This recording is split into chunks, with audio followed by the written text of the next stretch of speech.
and welcome to the Gathering of Tweakers Endurance Series here live on RaceSpotTV and on iRacingLive. It's the second round here from COTA, from the Circuit of the Americas, and it is 3 hours around this magnificent facility in Austin, Texas. I'm Paul Smith, alongside me is Dan Blake as always, and on the cameras is Hugo Luis. And we're just coming to the end of qualifying at the moment, so just having a look at the times at the moment. At the top of the prototype class we have Core Sim Racing in first place, with Sim Racing for Holland in second. Team Huizinga Engineering is in third place, with Friction Racing in fourth, and Pros Racing Sport in fifth, with Legend Racing in sixth place on the grid. And you can just scroll through a few of those the cars in the prototype class as we look down towards the GT3 class, and head in the front of the GT3 class is Core Sim Racing, with NAB Racing in second, Racing Lines in third, Top Freak Racing in fourth, Blackadder Motorsport in fifth, and High Octane Motorsport in sixth.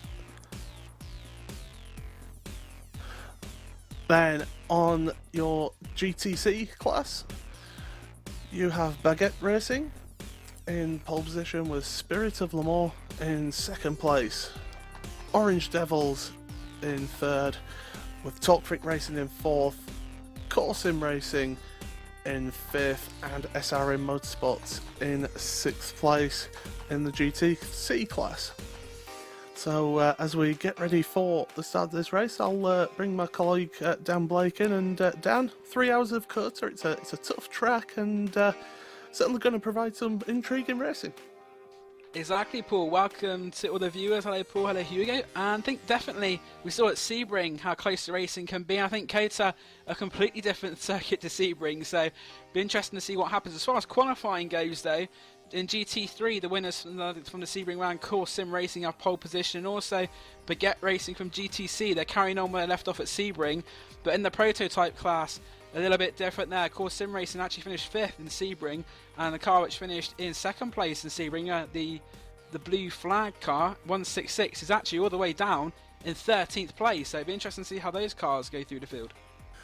Absolutely. So just before we get ready, we just want to mention, of course, that everyone here at Race Sport, and of course everyone involved in Gathering the Tweakers, obviously shocked by the news of the events that happened yesterday in Paris. Our thoughts do go out with them, and we have got a couple of cars as well driving on. There are French teams, and they're driving on with special liveries to mark the respects of that. Baguette Racing and Spirit Le Mans, both in the front row of the GTC class in those rough sea specs. So, as I say, our thoughts go out to everyone involved, and well, we've got to do what we've got to do, and that's carry on doing what we normally do. And tonight that involves racing 3 hours around COTA. Yeah, indeed, very sad event, but as we've seen in the last 24 hours, solidarity proves to be the factor. When bad things happen, it seems to bring the best out in people as well. So this 3 hour race, I think that the French guys will want to win this one more than anything after the events of the last 24 hours, and the front row lockout is something they can be proud of. Absolutely. So as we get ready for the safety car to lead us round to the start of this track, this grid, and well, it's your front row, of course, Sim Racing and Sim Racing for Holland in the prototype class. They're going to lead us away across the line. And Dan, there's not much time difference really between the prototypes and the GT3 cars, so it's going to be interesting when we get to there being lap traffic to see how those prototypes get through. Yeah, exactly, through the turn 329 section, a lot of twisties there, and as you say, it could be very interesting to see how they get through that traffic. I think that could make the action a bit more interesting for some of these drivers, and maybe not in the way they want to if they're getting stuck behind GT3 cars in the wrong place. And also I noticed this pace lap, when you got about half a lap pacing, they started from turn 12, so just got the stadium section, and they'll be getting ready to start this race. Absolutely. So as we come through the quadruple apex corner of turn 17 and 18, as we're getting ready for the start. It's a tough track. Me and yourself raced here in a touring car series, and it's It's got overtaking spots, that's for sure, but it's also quite easy to make a mistake. There's a few off-camber corners. Yeah, I'm glad to see the back of it, but good luck to these drivers in it. 3 hours, definitely a bit different, and something which the drivers obviously have done a lot of practice, and hopefully they'll be able to make that practice go into tuition today, and practice makes perfect, as they say. So the safety car pulls in, so now it's Fredrik Rasmussen who is leading the field round. He's controlling the pace, and he gets on the power early, straight out to the final corner. Across the line we go, and it's going to be green flag out, and we're on for 3 hours of COTA, and we're going to see how they get on into this first corner. Can they all get through cleanly? The answer is everyone's seeming to get through okay. It's quite easy to lock up and make a mistake into that first corner, but they are through. Meanwhile, in your GT3 class, Core Sim Racing making a break for it early on the start, and will everyone make it through with this group? Again, everyone behaving into that first corner, all taking it easy. They're realising it's a long race, and well, Baguette Racing in the GTC class has made a big break for it early into turn 1, with Spirit of Le Mans in second place in that GTC class, but everybody getting through so far, and no incidents as yet to speak of. Yeah, it's been a very good start from all three classes. Like, obviously taking note of what race control said, and Fredrik Rasmussen got lead. I did wonder for a second if he'd gone a bit too early, and if the Sim Racing for Holland car would be able to claim the strip stream. He didn't do that, but in GT3, the GT3 lead has got a great start, and that was because that was the Core Sim Racing. But as they come down towards turn 12 now, they're very close to the lead. Absolutely, and Sim Racing for Holland just trying their best. Dennis Duna in that car trying their best to get past that Core Sim Racing car in the lead of this race. And well, it's going to be a tough one through here because there's so many opportunities for the cutback around this section of track that even if you do get past, the other car that you've just overtaken can quite easily make that place back straight away. That's the stadium section after turn 12, as we saw from our racing as well. The slightest little mistake will be punished, so very important to get these sequence of corners right, and that's what's happening so far at the front. As we're coming up now to the end of lap 1, and it is still Core Sim Racing in the lead, with Fredrik Rasmussen in the lead, with Sim Racing for Holland, Dennis Duna in second place, Henry Gross in third place for Team Huizinga-Veld, and well, Sim Racing for Holland having a look there, but not really close enough to make a move, but still all keeping behaved, and very little in terms of contact going on in this first lap. So they all realise it's a long race, and they've got to make it to the end of this one. Yeah, 3 hours worth of racing. There's a long time to go to settle scores. Although they're close together now, not quite the time, but in GT3, it looks like Mike Pulich is starting to pull out a bit of a gap now on the rest of the cars. They had about a second and a half, and that GT3 BMW does seem to be pulling away a little bit from the competitors. We have got the 381 car, the Talk Freak Racing car, is coming into the pits with a bit of damage. We'll just try and find out what's happened to them. It looks like they actually lost it going into turn 12. The hairpin at the end of the long straight, just under braking, and well, the back end just came out for them and heavily into the Armco barrier. And that's going to cost them a lot of time in the pits getting that car repaired. Yeah, very unfortunate incident, but luckily for them there weren't any other cars involved, so they didn't have to go worry about penalties or any of the such. And also I noticed that the Blue Flag Racing GT car from GT3 hasn't started the race. Oh yeah, so I wonder what's happened there. But meanwhile, up at the front, the Sim Racing for Holland car just losing ground a little bit, just having a little bit of a twitch. They're still battling away with Huizinga-Veld Engineering, our current series leaders, after that first round in third place, just loitering with intent. These three just making a slight break for it over Friction Racing's Dean Prescott, but we saw how quick Friction Racing were in the last round, and how quickly they can make up places in time. Dean Prescott, well, there's a spin there as well for Racing for Holland. Luckily he's not been collected, but that is a very unfortunate incident there for Dennis Duna. Now in the middle of the track, he's going to get going again, but that is going to drop him down an awful lot of places. We said about making mistakes in that final sector, now down into 10th place, and very unfortunate, although at the early stage of the race they're still going to have plenty of time to pull that back. It's so easy to make a mistake through that last corner. Looked like he went just a little bit too fast into that final turn, and well, he's ended up costing him 10 places and about 10 seconds or so on the leaders. Core Sim Racing, just having a look through the rest of your field, and we've got Core Sim Racing at the front of the GT3 class. They're ahead of the Racing Lions by about 1.8 seconds. NAB Racing, Fabian de Jong, right on the tail of Racing Lions though, so they're going to keep pushing in these early stages, with High Octane Motorsports in 4th and Talk Freak Racing GT3 car in 5th place. And just looking through the GTC class, Baguette Racing making an early break for it as well. They're up by 1.2 seconds ahead of Spirit of Le Mans.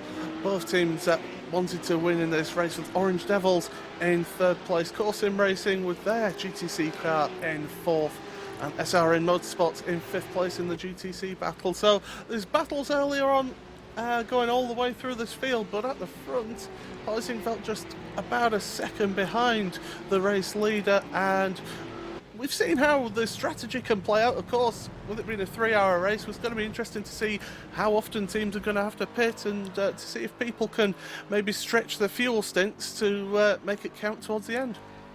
Exactly, we saw in Sebring the 4-hour race, with this being 1 hour less at 3 hours, there'll be different strategic elements to the race to bring through. And you're speaking about GTC, it looks like a very similar story to what we saw at Sebring with the Baguette Racing 356 and the Spirit of Le Mans 333. That Baguette Racing car is very dominant at Sebring, so it'll be interesting to see if we can do exactly the same here. But there's a spin also on track at the moment for the 383 car, and that is the ABL Endurance team, and Brett Trussin behind the wheel of that one. Absolutely, it's just coming out of the S's, just looked to be losing control, and then round the final left-hander, and he goes and spins it. But we have got a battle at the moment up nearer the front, and that's NKH Racing and the Apex Racing team, and also the Hawk Sim Racing team. The Hawk are only half a second behind the Apex cars. They're looking now to the outside. Well, I was a little bit behind the action there as usual, but going through the twisty stuff, they're still behind, and well, yeah, I'm getting lots of abuse now from Hugo, but I am live, and it's so difficult to follow cars through that twisty section because these cars are aero dependent, and you need a lot of aero downforce to make it fast through that twisty section of down.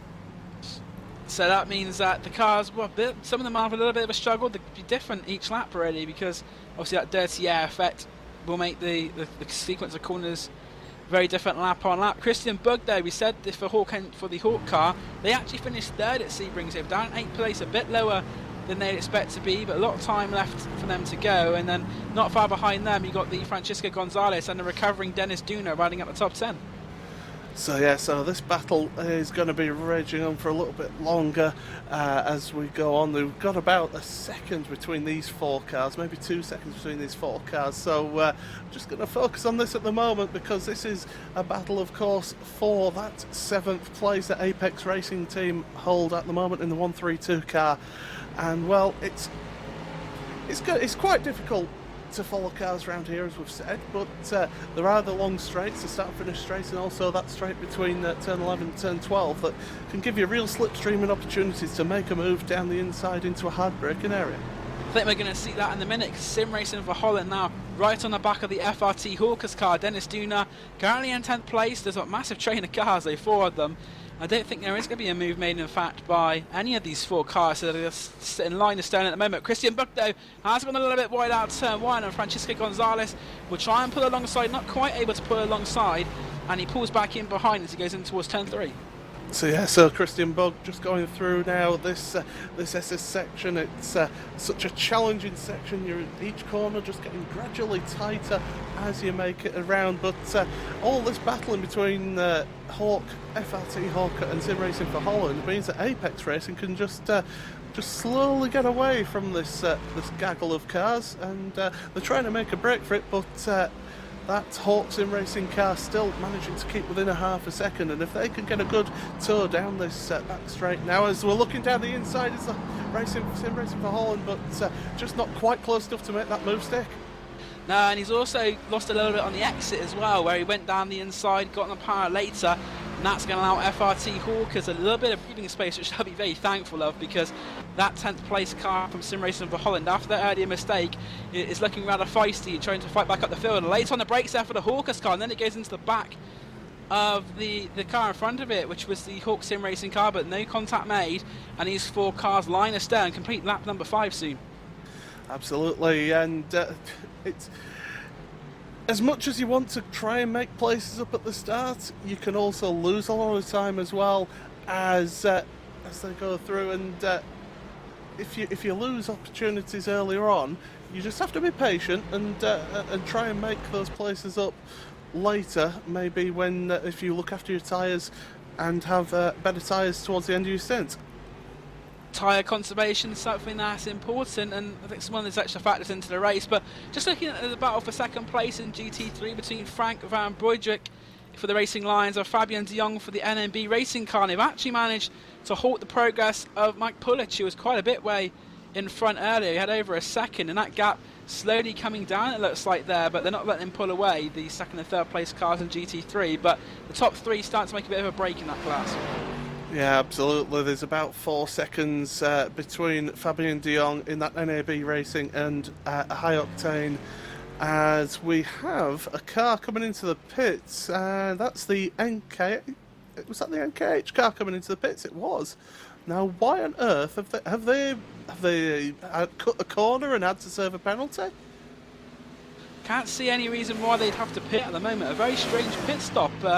Maybe speak to someone from NKH to see what's happened there, because I can't see a reason why they come in so early. Even maybe they haven't stopped for fuel, have they? No, they didn't start with low fuel or something. I'm not sure, to be honest. A very bizarre one there. It was a short pit stop as well, so it didn't appear to be much of a fuel stop if it was for fuel. But anyway, we're going to carry on, and it's this battle for second place in GT3. Racing Lines and NAB just busy battling away through this SS section, and well, NAB Racing a little bit closer now than they were last lap, and maybe they'll make a move either into this hairpin at turn 11 or down the back straight into turn 12. Fabian de Jong definitely putting the pressure on. He's turning up that dial just a little bit more on Frank van Broodrijk in front, as they now come down towards the downhill left-hander at turn 11. That can be very deceptive, that turn 11, but it looks like no position change there. They're both staying line astern. They go down the straight now towards turn 12, and at the moment I don't think that he's quite going to be close enough, the car, Fabian de Jong, to make a move, although he is getting a little bit closer now the further down the straight they go. But I think for the moment Racing for Lions are going to be safe, although he does jink out just to let him know he's there. He'll definitely know he's there, because Fabian de Jong maybe a little bit later on the brakes, but not able to make the move. They didn't ever have the car anywhere alongside. And we have a change of position up front as well. The lead at the moment is showing as oh no, it's not at the front. It's the Hawk car has got past the FRT Hawker car for position, and they're now putting huge amounts of pressure on the Apex Racing team, the 132 car. So Hawk Sim Racing managing to make it past the FRT Hawker. Oh, it's clipped the curb there. That is very lucky there for Christian Bug. He caught one of those annoying little yellow bumps on the end of the curb, and he was very lucky there not to lose the car. Controlled it well, but lost a little bit of time there. So a bit of a moment for Christian Bug. He's just gained that position back, but he's going to be under some pressure, I think, now down the straight, because that FRT Hawker's car looking very menacing behind. Absolutely, this battle still raging on, and those little yellow sausage curbs, they can cause a lot of damage to your car as well, affect the aerodynamics and your steering as well, so you have to be careful around them now, as the FRT Hawker car looking around the back of that Hawk Sim Racing car, and late on the brake, Sim Racing for Holland just looking on the inside but not managing to make it through. Very close there, but still managing to keep going in that 9th place. Yeah, they've gained a position through the NKH pit stop, so into the top 9, and looks like a little bit of damage on that Sim Racing for Holland car on the drivers on the front of the car. Looks like there's a little bit of damage on the right hand side of that car on the front. Yeah, just a little bit, and that could be from clipping one of those curbs, as again they're looking down the inside into the penultimate corner. Can they make the move? Stick, there's contact, and they turn the FRT Hawker car around. But luckily the FRT Hawker car only loses one place, but surely that'll be looked at by the stewards. Of course, we've got live stewards in this race, so maybe they'll take a look at that and maybe get a penalty for that move. As up front, Hawk Sim Racing have got past the Apex Racing team car. So that's a move for position as well. So Hawk Sim Racing now up into 6th place ahead of Apex Racing, and as they're coming up to the GTC traffic. Yeah, so all action here in the Proto class. I think the best thing that Dennis Duna can do is to actually slow down and allow that the car, which the FRT, is it the FRT Hawker? Yeah, the FRT Hawker car to come back past. More contact there. That car, the Sim Racing for Holland car, seems to be being driven extremely aggressively at the moment. Yeah, absolutely. So they just maybe need to calm down, settle down into this race. Just as we say, it's a 3-hour race. You're not going to win the race right at the start, but you can sure lose it at the start. As now onto this back straight they go again, and can Sim Racing for Holland get the draft from that Apex Racing car? See what happens. There's a bit of damage on the back of the Apex car from where it was struck by the Sim Racing for Holland car, but Dennis Duna keeping on. They've gone past one of the GTC cars, and that is the car of Brian Looster for Blue Line Motorsports. So no change there in that battle between the V Apex team and Sim Racing for Holland, but Sim Racing for Holland I think will have a penalty coming up pretty soon for that contact.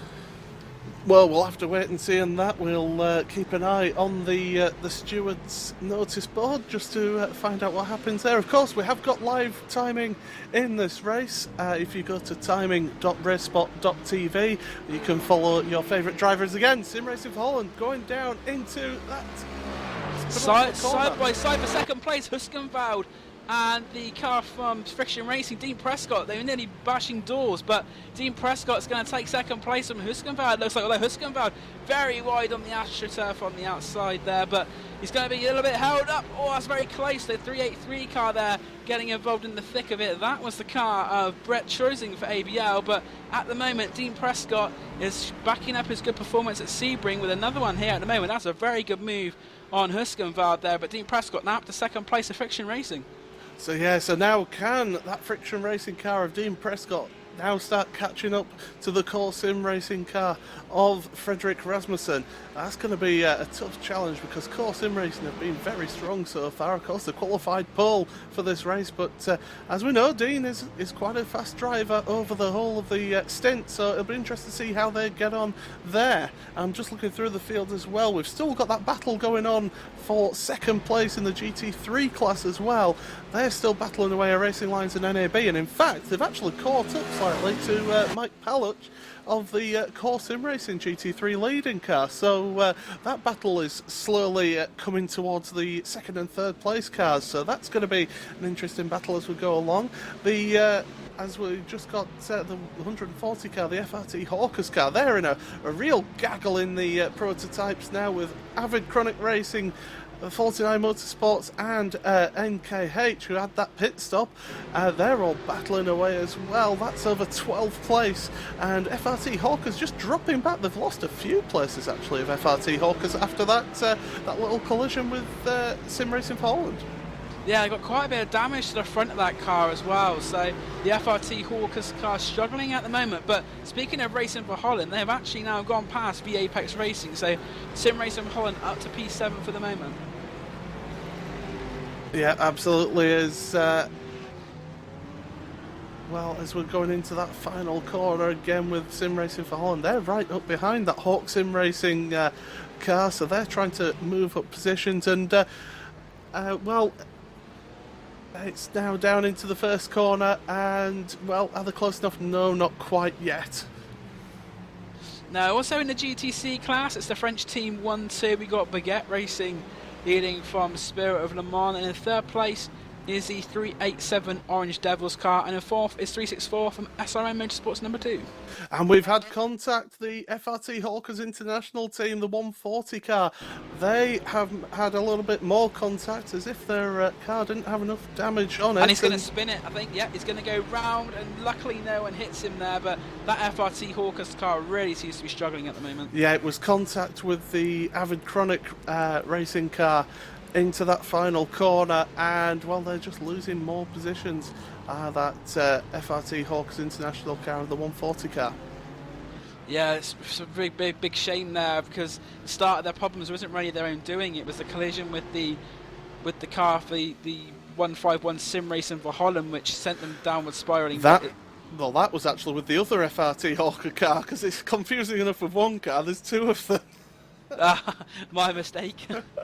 Don't worry, I made that mistake as well. But as we're going down, just having a look through the field, as we say, there's still that battle. In fact, it's only half a second now between the GT3 leaders, and it's Core Sim Racing at the leading in that GT3 class, with Racing Lions in second place in that 241 car, and in third place is NAB Racing with Fabien de Jong at the wheel. And those two have been closing up to the Core Sim Racing car. Now, a Core taking it a little bit easier at the moment, just to manage that car, to help their tyres to preserve a bit longer, or is it just a case of that those two cars behind have stopped fighting and are working together to get closer down?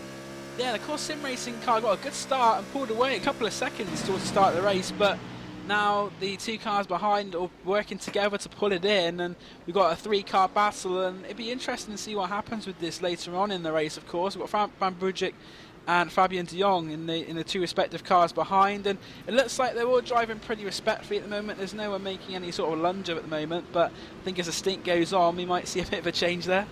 And the Sim Racing for Holland team, they have been given a warning, obviously for that incident with the FRT Hawker car, the 142 car. So getting a little bit of a slap on the wrist there, and if they get involved in something else, then they could be looking at a stiffer penalty. Yeah, it's interesting, that decision. I thought that the fact that he pushed the car out of the way, they might have made them get the position back or some sort of a penalty, but he's a very lucky boy, is Dennis Dunant, and he's now right on the back of that Legends Racing car, the 109 of Darren Sill. We saw Darren Sill, another driver who had quite a good display at Sebring, but he's now going to be under a lot of pressure from Sim Racing for Holland as they come down towards turn 12. Absolutely. So yes, he's ducking back into the draft. He's trying to get that draft now. Ducks out towards the left-hander at turn 12, down the inside. Can he make the move stick? They're going side by side through turn 12. And well, Legends Racing are not going to give up that position quite so easily as they go down the inside into the next corner, turn 13. And it's so easy to make a mistake through this section. And well, Sim Racing for Holland having to just be cautious, just slot back in behind them. But they've got Hawk Sim Racing right behind them. So again, it's not so easy to attack in front but defend from behind as well. We've seen quite a few of this in the early stages of the race. We have multi-car battles, and Darren Sill, a very plucky driver, but I think he's got to be on his top game to keep Dennis Dunant behind. So it seems like he's a man on a mission following that earlier spin over at turn 20 earlier in the race. And we've got what can be officially called a gaggle of cars here in fighting over 5th place in class. You've got Talk Freak Racing at the front of that with Blackadder Motorsports behind them. Euphoria Racing, White Air are behind them. Mad Cape Racing, Hawk Sim Racing and Mad Cape Racing with their other car. They're all together. So that's what, 6 cars battling over that 5th place in GT3 class. Further down the field in GT3, but they're fighting just as hard, and Stefan Coppins in the lead of that train at the moment with the car behind him. That's Robin Rosenvinge behind. Then you got Mark Igea for Furia, Bain Kuipers for Mad Cape, Stephen Herbert, and then Team Mutoika for the other Mad Cape Racing team car. So very close, as you say, between that's a good 5-6 car battle there for 5th place in GT3. Absolutely, and while they're battling away, they're losing ground on the cars in front, as High Octane are just in front of them, about 2 seconds ahead, but High Octane are about 10 seconds behind that lead battle over 1st, 2nd and 3rd, as Mike Palach has just pulled out a little bit of a gap again. He's 1.2 seconds ahead of 2nd place in GT3. And back in the Proto class, the overtake has been made for Sim Racing for Holland. Down the inside in turn 11, braked a little bit later. Darren Sill, though, went very wide, and that's what allowed the Sim Racing for Holland car to go through. And then Darren Sill was under pressure from the car of Christian Bug, but he was able to keep that place. But Darren Sill down to 6th now. So yeah, so Sim Racing for Holland trying to make up those places after that mistake earlier on. They started the race in 2nd place, qualifying on the front row, but are now back up to 6th after dropping to 10th from that early spin at turn 20. But, well, FRT Hawker car, they are under pressure now from the Blackadder Motorsports car, although they've got a prototype car between them. Who's that? That's the Blue Flag Racing car. So what's happened to them? They're now in the race. They've joined in the race, but appear to be they appear to be elapsed down.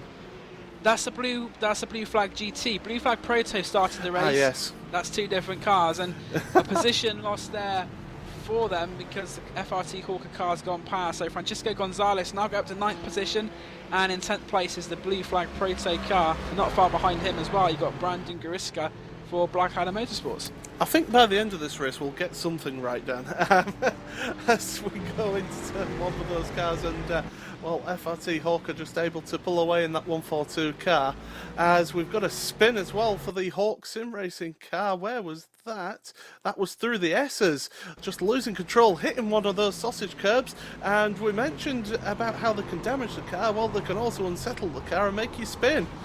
It was that exact car Christian bugged the first time, so he obviously didn't learn too much the first time. I think he'll be a lot more wary of them now after that one, though. Yeah, they've got the Apex car right behind them now, so they're under pressure from that Apex car of the 132. Adam Kell at the wheel of that one, and Christian Bug just having to settle himself back down. He's had a big moment there, but is there now, currently in 7th place still. Didn't seem to lose a place there, actually, Dan.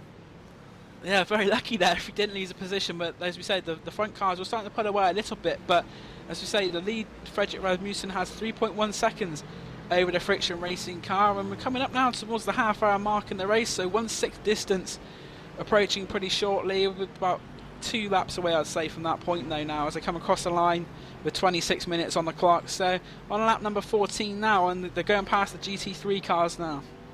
Yeah, it's the 267 car is having a battle. That's the Blackadder Motorsports car, just getting lapped actually by the leaders. They've got the Hawk Sim Racing GT3 car, the 225, all over the back of them. That Hawk Sim Racing car has got a bit of damage on the front of the car as well, if I'm looking at it correctly. Yeah, looks like it's got a bit of damage there. Yeah, definitely some slight damage for Sasha Berger, but here's next target, as you say, Sayandra in the Blackadder car. They got the Dean Prescott, 2nd place car and prototype though, about to lap them, so hopefully he'll be able to get past them without any issues. Dean Prescott will be trying not to lose as much time as possible because he's got the Team Husqvarna car of Henry Goss not far behind him as well. Absolutely, and we keep on saying it about, as they almost make contact there through the turn 11 hairpin as well. Dean Prescott now making his way past Sayandra. But yeah, we've always said it about back markers in this series, and these GT3 cars, as we said at the start of the race, are not that much slower than the prototype cars. No, Sayandra in a straight line, you're almost keeping up there with Henry Gross, but it's through the corners, I think, where these prototype cars are really making their time, but there's a lot of tricky sections here, so they don't want to be catching them in the wrong place. But as I said at the start of the broadcast, it is something which we have to keep an eye on, and there's also been a bit of action for the 357 car. That's that Blue Line Motorsport car, Brian Leister. He's under a lot of pressure now from the car behind him, and that's Martin Green in the WR Racing car. So a Canadian livery on that car, Martin Green, and it's against the American car in front of him, so a bit of a North American supremacy battle here. National pride, well, let's not talk about supremacy, but national pride, let's put it like that. Going through because of course the Americans, I think, they're better than the Canadians, but that's their opinion and that. But still battling away through there, through the S's, this tricky section, as we say, just keep on getting slower and slower as the corners get tighter and tighter through that section there. And it's all about keeping your line, making sure your line's right through that section so you can get the best exit out of turn 10 to head down towards turn 11. Yeah, the Canadian car there of WR Racing, though, has got a bit of a run there because the car on home soil. You've got to remember Brian Leister, the Blue Line Motorsports car at home in COTA, made a little bit of a mistake there, but I think just for the moment Martin Green is going to take a much wider entry, hoping to get a bit more on the exit, and that's exactly what's happened there. Martin Green has a fantastic exit. So they go down the back straight towards turn 12. Martin Green is going to be putting the car in front of him, of Brian Leister, under a lot of pressure. He's going to just jink down towards the inside, but just behind them as well, they got some GT3 traffic as well, but it's a move's going to be made, I think, here by Green down to turn 12. Brakes a little bit later. We've got to make sure now he doesn't go too wide an exit. He doesn't. An exemplary move there for Martin Green, which will move him up a place. Absolutely fantastic move from Martin Green there on Brian Leister in that Blue Line Motorsports car as the GT3s come up to lap these two. But that battle, well, can Martin Green pull away? We'll have to wait and see. He's certainly made a little bit of a gap to start with through that stadium section, so being able to get the head down and pull away, so good lap for him so far. Yeah, they qualified just ahead, but what we're going to remember now, the GT3 cars are going to get involved there, and as Leister's lost a little bit of time there as the High Octane Motorsport 122 car goes past, and what the car Martin Green's going to have is that GT3 car is going to get him at a more convenient place on the straight.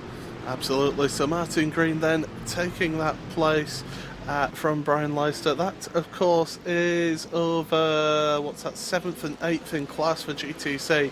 So they've got a huge gaggle of cars. They've got GT3s, they've got prototypes coming up behind them. So race leader.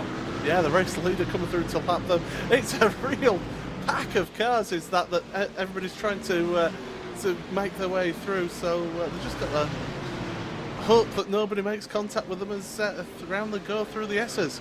This is what we were saying about the GT cars and the prototypes in the slow section. Rasmussen's got past them all now, but this has allowed Dean Prescott to catch up. But Dean Prescott is now going to go through all this gaggle of traffic, although he's going to have the straight to aid him. So yeah, as Heusinkveld really getting stuck behind, they've lost a little bit of time behind them as well. We've got a couple more things come up on the race control. We've got the FRT Hawkers 140 car getting a warning for a dive bomb, and the Blackadder Motorsports of, which number is that? I can't read that.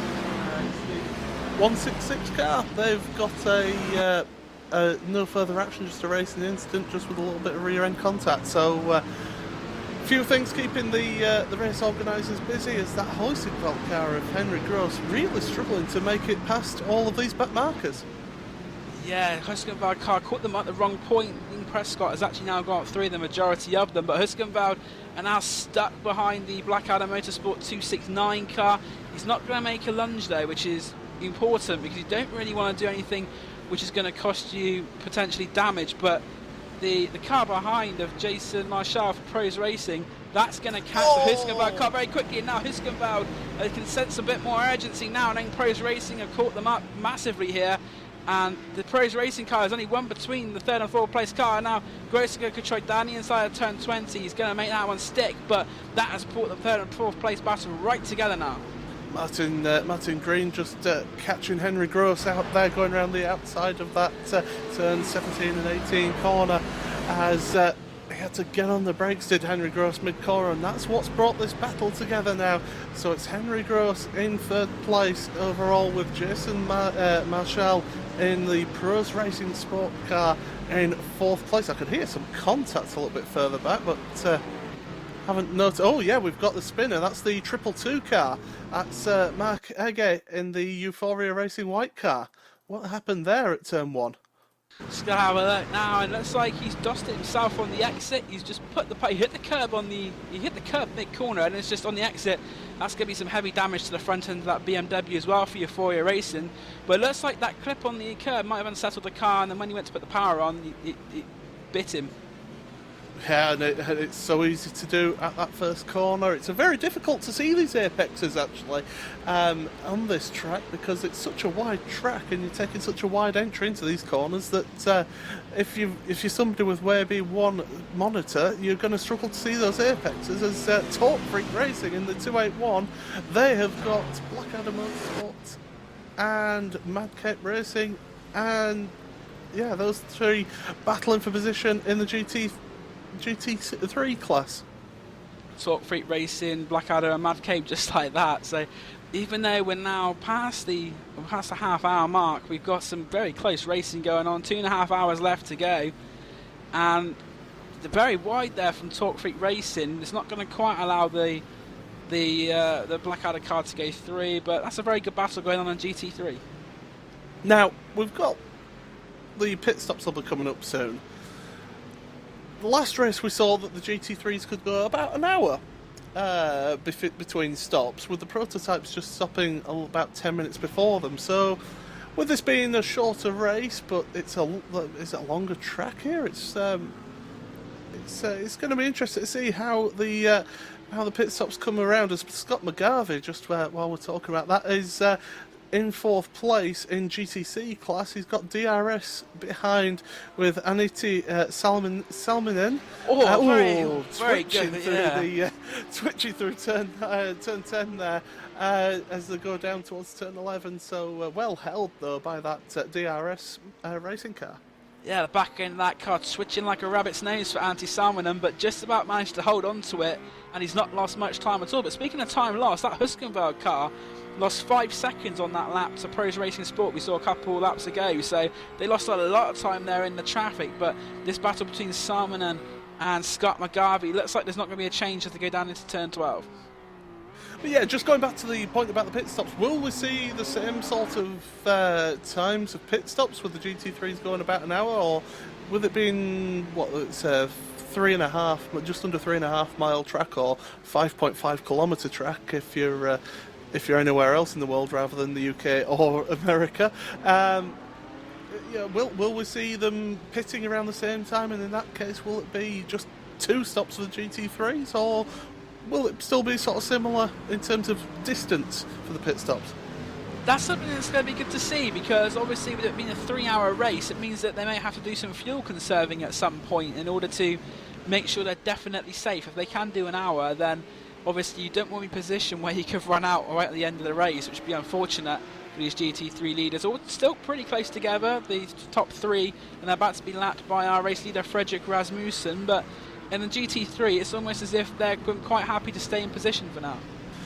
And let's not forget also there's a maximum time of how long the drivers can be in the car as well. There's a set amount of laps that's a maximum for one driver to complete in this series. Move it, but Fabian de Jong, very opportunistic to go round. There's contact there as well. Clips him on the way past. Not too badly damaged, but I just said they were content. But Fabian de Jong saw the opportunity where Rasmussen's came through, and into turn 1 he's made the move stick, but on the exit there was a slight little bit of a contact between the 2 cars there. I don't think there's been too much damage there, if any, there, but Fabian de Jong taking 2nd place in the GT3 class. And you were saying about the driver time, I've got that actually in front of me. The prototype class, they can have no more than 65 laps. GT3 is 62 laps, and GTC will be 59 today. Right, so we've got to keep an eye on that as well. A couple of teams getting caught out by that last round. But yeah, as you say, NAB Racing, Fabian de Jong in that 208 car, making their way up into 2nd place in class, making use of those leaders coming through to lap them, and now they're right up with that core sim racing car, only half a second behind the GT3 leader, Mike Palach. And there's also 2 more of the proto cars. It's a Huskenberg car, and that will be Friction Racing and Dean Prescott going down the inside. So Prescott has gone past both of them. Well, Prescott's gone wide, and that's going to allow Core Sim Racing at least to go back past. And Prescott under traffic there. Not say he's buckled as such, but a mistake there. But Huskenberg are not far behind. So if another mistake that happens, they'll be in an opportunistic place to take full advantage of that. But what's that? Huskenberg are going wide now as well. So these prototypes are definitely, I think, they're getting a little hot under the collar behind these GT3 cars as they want to get on with their own battle. Absolutely, Heusenfeld, as they've run wide again, does the 178 car. They're desperate to try and keep the lead in the championship. Of course, they ended up winning the first round at Sebring, which was live here on RaceSpotTV and iRacingLive. Don't forget, you've got live timing available at timing.racespot.tv to keep an eye on everything that's going on in this race. And well, quite frankly, it's been really close racing again. We had close racing last round at Sebring, and this race isn't disappointing. Yeah, a fantastic start to the race, and we're coming up just well 38 minutes on the clock where Core Sim Races was moving across the line, and there's still battles in all three classes, so it's definitely going to be something throughout the race we'll be keeping an eye on, is what's going on in all the different classes, of course. And GTC, haven't checked in on them for a while, but Get Racing have the lead over Spirit of Le Mans. In third place is Orange Devils, in that battle we saw between Scott McGarvey and Antti Salminen for fourth place. Yeah, absolutely. Baguette Racing doing a fantastic job again, over 8 seconds ahead of that Spirit of Le Mans car. So Baguette Racing picking up where they left off in the last round as well. So as we say, about 40 minutes on the clock at the moment, and things just not quite settling down as much as I thought it would have at this stage. No, it's not like Sebring. We noticed at Sebring that there was like a settling down sort of process, but it's all action here at COTA, just the way we like it. Absolutely. As well, Racing Lions have caught up to the NAB racing car for second place in GTC, so obviously traffic affecting both of those cars. NAB had caught up a little bit to the Core Sim Racing leading GT3 car, but they've ended up losing a little bit of ground. They're now back to about a second between those two cars as yet more race leaders come through. That's the Sim Racing for Holland car come to lap the second place and third place in the GT3 class. It's the same as we said before about these corners. Sim Racing for Holland come to go very wide to make the move on the third place car in the class, which is the not the NAB car, that's the next one for him, that was Racing Lions. So yeah, Sim Racing for Holland just showing how difficult it can be to get past these cars. There's got a massive line of them. And the NKH car of Kyle Burney has got past a Blue Flag Racing car of Victor Dravgard, and that's 4 positions. So the NKH now up to 10th place in this race, and trying to make some time back after having that pit stop. We still haven't seen why that was. I'm sure we'll find out at some point. But yes, Blue Flag Racing just losing out that position to NKH Racing. Yeah, it looked like it was a stop and go or something, just for the amount of time he was in the pits. So yeah, we'll find out maybe later what's happened there. But all through the field though, his interclass overtaking positions are really making some great viewing. In the battle for GT3, you got Mike Paluch under pressure from Fabian de Jong. Fabian de Jong only just taken second place not long ago, so he is really on the ragged edge there. The back end twitching a little bit there for Fabian de Jong as he came into turn 10. Now the downhill left-hander of turn number 11. Fabian de Jong getting ever closer to that Core Sim Racing car, and it looked like he had a better run out of turn 11. And as they come onto the back straight, Fabian de Jong maybe looking at plotting a move for the lead. Scott McGarvey was having to get out the way of them in the SRM Motorsports GTC car, as yeah, absolutely down the back straight. Fabian de Jong just having a look, just making sure that the race leading GT3 car manages to see him in his mirrors as well. It just runs a little bit wide there, but able to keep on. And we've got the 389 car, the DRS racing car. They've actually got past Scott McGarvey in all of that as well, so able to take advantage of the traffic to be able to get ahead of SRE Motorsports. Yeah, Salmon got a better run out of turn 10 down the hill to turn 11. McGarvey went wide in turn 11, and that was all the invitation Salmon needed to go past. He did try and get it back at turn 12, but there was no doing there, so Antti-Salminen up to 4th.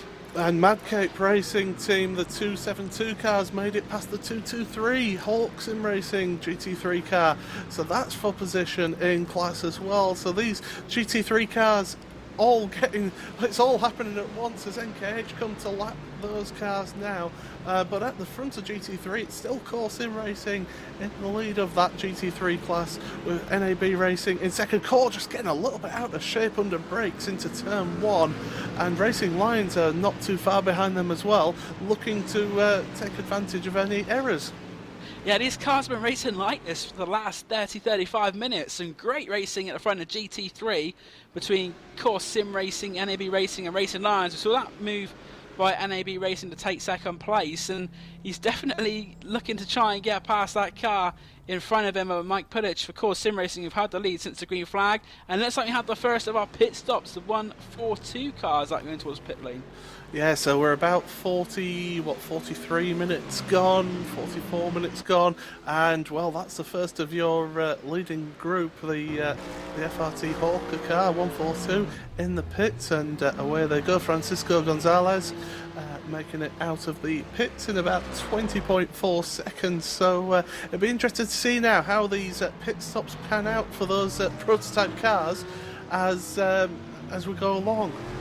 Yeah, double stint for Gonzalez. There was no driver change there, and Dean Prescott in second place, just going past one of the GTC leaders. That's the Spirit of Le Mans car, Joel Hafner, and Spirit of the Team Husqvarna car of Henry Gross not far behind him either. So the battle for second and third still pretty close, but through all of this, Core Sim Racing have pulled out nearly a 5-second lead. Absolutely. So as you say, Core Sim Racing in the lead of this race at the moment, going on to another lap. Friction Racing in second place in that 199 car with Dean Prescott at the wheel. Third place, Team Heusinkveld, Henry Gross at the wheel of that in your pro category as Pros Racing Sports, the 176 car. They make it onto pit road. Sim Racing for Holland then move up into fourth place at the moment, but of course this is while the pit stops are all going on, so there's going to be a little bit of jumbling of positions there, as at the front of your GT3 class it's still Core Sim Racing with Mike Paluch in the lead of that, with NAB Racing with Fabien de Jong just getting lapped by Legends Racing and the Racing Lions, Frank de Brandvich just trying to take advantage of that, but having to slot in behind them. They're in third place in GT3, and as we've said, with the GTC class, you've got Baguette Racing in the lead of that, with Spirit and Le Mans in second place, and in third place in that, it's the Orange Devils. They are now 12.8 seconds behind the Spirit and Le Mans car, so not able to keep on to the back of the two French teams at the lead of GTC. Yeah, a very spirited effort from those French teams, but something I'm looking forward to seeing is how these GT3 pit stops are going to affect the order. They're all so close together, you think that maybe the pit stops could be a chance for some changes in that order. Well, this is it. Do you pit a little bit earlier, try and use the fresher tyres to make that time up, or do you try and play the long game, try and make your fuel last a little bit longer so that you've got less time when it comes to the final pit stop with fresher tyres at the end? It looks like the Racing Lions car, I thought he was going to make a move, but the prototype car there, just Christian Bug, the Hawk Sim Racing, stopped that happening. But I think if one goes, I think all three of them will come in together, because you don't really want a position where you're on older tyres as such. So I think as soon as one of these cars blinks, if something like Racing Lions or NAB Racing blink first, that could be crucial as far as that GT3 goes. And the contact between NAB Racing and Racing Lions that there was there, it's just been found to be the stewards have just come up. There's no further action, just feeling that it was a racing incident, so able to carry on. Yeah, not much in that at all, Ray. It was just a little bit of a cloud as he went past. I don't think there was any mass whatsoever, but now the leading car in GT3 has been compromised a little bit there. Mike Paluch, we saw Christian Bug just go past him, and now what that's allowed is Fabien de Jong for NAB Racing to close right onto the back of that BMW Z4 in front of him. So they're starting their 23rd lap now. Fabien de Jong crossing the line, and Fabien de Jong not quite, I don't think, close enough, but that's brought them closer again.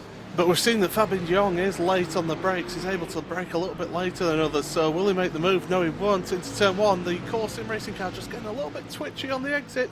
Maybe those rear tyres now just starting to fade a little bit. We have been going for about 46-47 minutes, so those tyres won't be at their best now, and maybe NAB Racing able to look after their tyres a little bit more and are able to push more at towards the end of this stint. Yeah, NAB Racing seems to be at the back of that three-car battle until they found the opportunity. It seems like they're happy to stick behind, but when the opportunity comes, they're going to be quick and take it, as we saw when they overtook that Racing Lions car through the traffic. But at the moment, Fabien de Jong for NAB Racing seems pretty content. I said that last time, and he made a move like 20 seconds after. So, curious of the commentator maybe, but it looks like at the moment Fabien de Jong is save some tyres through this first stint and may have a little bit extra left when come towards pit stops. But Mike Pallett's just able to pull out a little bit through the S's, through the twisty section. So maybe that core sim racing car just able to go through those twisty corners a little bit better. Maybe set up for the twisty section. Is looking down the inside of our third place GTC car is the core sim racing 211 car, and I thought they were going to end up in the side of it.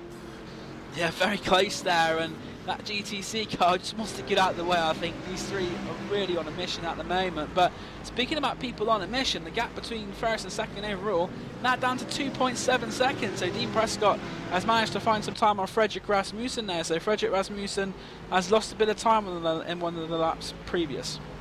Yeah, absolutely. Maybe traffic just affecting them going through the field as they still stay out. So that 142 car pitted a little bit earlier than the rest of them. We've had about, what, 4 cars have come in the sort of pit stop cycle. So they came in a little bit early. So is that a case of that they were all just keeping their running with the low fuel to start with, and then going full tanks later on as NAB Racing, Fabien Dion, has a look again into turn 1.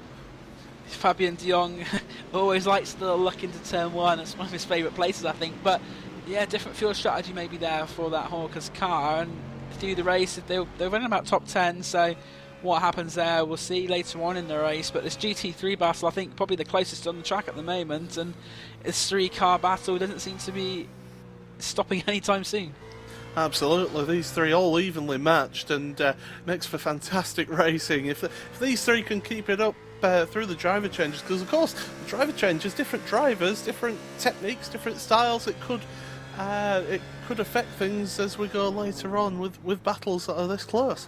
Yeah, exactly. That's another great thing about this series, the driver swap feature that iRacing have, is that you'll be able to do that, driver swaps in the same car, and as you say, some drivers may be quicker than others, so that's another dynamic to look into. So we've got the potential fuel strategy, we've got the driver swaps. There's a lot of things yet which could make this race a winner or a loser in GT3. Fabien Dion was just in the draft there of the core sim racing car, and now right up behind them as they go through turn 12. And Fabien Dion will he have a look through the stadium section, or will he just keep it in line? Is he trying to just get close enough so he gets to run out that final corner? There's a couple of prototypes coming up behind them as well. Adam Cowell for Apex Racing and Carl Burney for NKH, and we saw what happened last time. There was a couple of prototypes there, so Fabien Dion may see an opportunity through the traffic. As there's a battle a little bit further back in the GT3 class, you've got Blackadder Motorsports, you've got Madcape Racing Team, and you've got Talk Freak Racing involved as well. Talk Freak, Madcape and Blackadder all side by side. They were side by side going 3 wide with back marker down the back straight, but able to sort themselves out, and it's Stefan Coppens who's in the front of that 3-car battle as we go through that quadruple apex corner towards the end of the lap. But Blackadder Motorsports still able to keep on as we have the 132 car Apex Racing Team coming onto pit road for their first stop of the race. Yeah, Adam Cowell's going to bring it in for Apex Racing, and I don't think any of the drivers that we've seen come into the pits yet. I mean, a driver switch. So it looks like there's going to be double stinting to start the race. Probably do about an hour and a half each, I imagine, if they got 2 drivers. So that could be, well, maybe they wouldn't be able to do that if they're doing pit stops every 50 minutes or so. So we'll see what happens with drivers. But Adam Cowell now is on the pit lane, and just looking back at that GT3 battle, they are as close as ever as they come down towards turn number 11. So yeah, that lead battle in the GT3 class, they have got NKH coming through to lap them, so that'll just break things up a little bit between the 3 of them. But once again, NAB Racing just not quite close enough at the start of that long straight to be able to make a move, but trying to make the most of the draft from the NKH racing car to be able to try and make a move down the inside into turn 12 with the Pros racing car coming through to lap them as well. And the ABL car as well on turn 12 on the exit. Oh, that could have been very, very different there. But Pros Racing got through that pretty well. NAB now going to try down the inside, trying to make an opportunistic move there. Not quite working. They were side by side, but Mike Pallet's just got the throttle pedal down in enough time. He got on that loud pedal, and that could have been it there as they went through turn 14, but luckily he's able to keep that position for Core Sim Racing. Yep, so it's still as we were at the start of the lap, those three still together, but NAB really showing that they want to get past. They feel that they're faster. Fabien Dion just being stuck behind for the time being, but still looking busy, looking hard to get past. As Racing Lions with Frank van Brandvik, he's just sat behind them as well. He's just biding his time, maybe just waiting for these two to have a little bit of a contact and then take the place. Turn 14 very nearly saw that. They were very close there, but great driving from the two drivers. There has made contact, they're on their way, and they're carrying on this fantastic race. And speaking of fantastic race, Dean Prescott is really starting to catch up that Core Sim Racing car now, the gap around the 2-second mark. Yeah, absolutely. So, Core Sim Racing with Frederick Rasmussen, who's been in the lead since the start of this race, started on pole position. They're still in the lead, but only 2.2 seconds ahead of Dean Prescott. That Friction Racing car started in 4th place. We've got the Blackadder Motorsport 166 car. They're into the pits now. And will we see a driver change with them? I don't think so. So they're quite a long time in the pits there, but away they go. 29.7 seconds for that pit stop for Blackadder Motorsports, and they're down to 13th overall. Yeah, and in comes Dean Prescott for Friction Racing. So the first of our leaders to make that trip down pit lane. Friction Racing, he gets a little bit loose down pit entry, gets the car down to the speed limit, but this is the Friction Racing pit stop. They were 2nd place, but also before they came in, Team Huskenvad were also coming up towards the leaders with them. So now Huskenvad have got some clear air. Will they be able to make any impression on the leaders? So yeah, so Dean Prescott now coming into his pit garage. He's got to make sure that he hits his mark. So if you go overshoot it, then you lose time. But able to hit his mark. So how long will this pit stop be? Will it be a long pit stop and try and get along as the Sim Racing for Holland car comes in as well, the 151. So we're very much in the pit window now for these prototype cars. As the Sim Racing for Holland car, they've changed drivers now as well. So they've got Rudy de Witt into their car, but Dean Prescott staying in that Friction Racing car, and away he goes. 26.5 seconds for that pit stop. Good pit stop there from Friction Racing. But speaking of Sim Racing for Holland, they've done a good second half to that stint, because at one stage they were 16 seconds behind the leaders. They got it down to 10.9 seconds. So despite that early spin they had, they still are in contention at the moment for challenging for the lead later on. Absolutely. So this battle for first place in GT3 still closest contact between the Core Sim Racing 211 car into turn 1 and one of the prototypes that was blapping them, and now side by side through turns 2 and into this SS section. RAB racing the Core Sim Racing, but just having to drop back behind the Core Sim Racing car, but a little bit of damage now on the front of that Core Sim Racing car. Yeah, a bit of damage there. The car that was involved was the Blue Flag Racing car there. That was the driver. Victor Dravegaard. Yeah, Victor Dravegaard there. Very unfortunate. It seemed like Dravegaard was a little bit later on the brakes there and just sort of came onto the outside, but a very unfortunate incident there. But it looks like at the moment that both cars are still running. Oh, down the inside goes NAB, very late on the brakes into turn 11. Core Sim Racing though, trying to get the run out of the corner. They're side by side now, down the back straight. You've got the Racing Lions behind them, just watching, waiting to see what happens here. But side by side all the way down this straight, and Core Sim Racing able to just get ahead. But NAB now cutting to the inside. They want to get that place back into turn 12. They're all so close. No contact made though. Oh, There is now.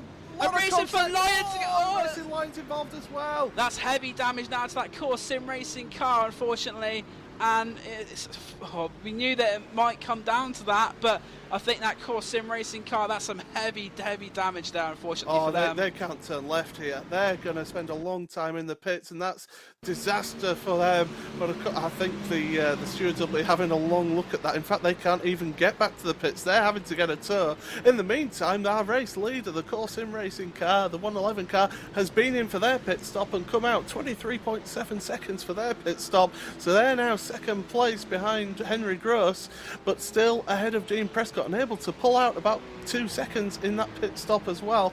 But yeah, it's going to be interesting to see NAB Racing if they got much damage to their car, because that seemed to take quite a hit, but able to keep going as that core sim racing car is in the pits. The 211 car, that's their chances of the race win for GT3 over. It looks like there may be a bit of netcode involved. Just looking at the far chase camera, Pulich did go wide into the corner, and it looks very strange. It looks like them, and then also that Racing for Alliance car to go whack as well as the Core Sim Racing car came back across. But looking from the far chase camera, it looks like there may have been a little bit of netcode involved. As well, what's happened to the leader, the one-time leader, Core Sim Racing 111? They're having a few issues. They're well, they disappeared from view for a little while for us, but we're able to see them again. So just a few technical issues going on as Team Huizinga now coming onto pit roads for their pit stop. They of course took over the lead from Core Sim Racing for that lap while they were in the pits. So it'll be interesting to see how their pit stop goes.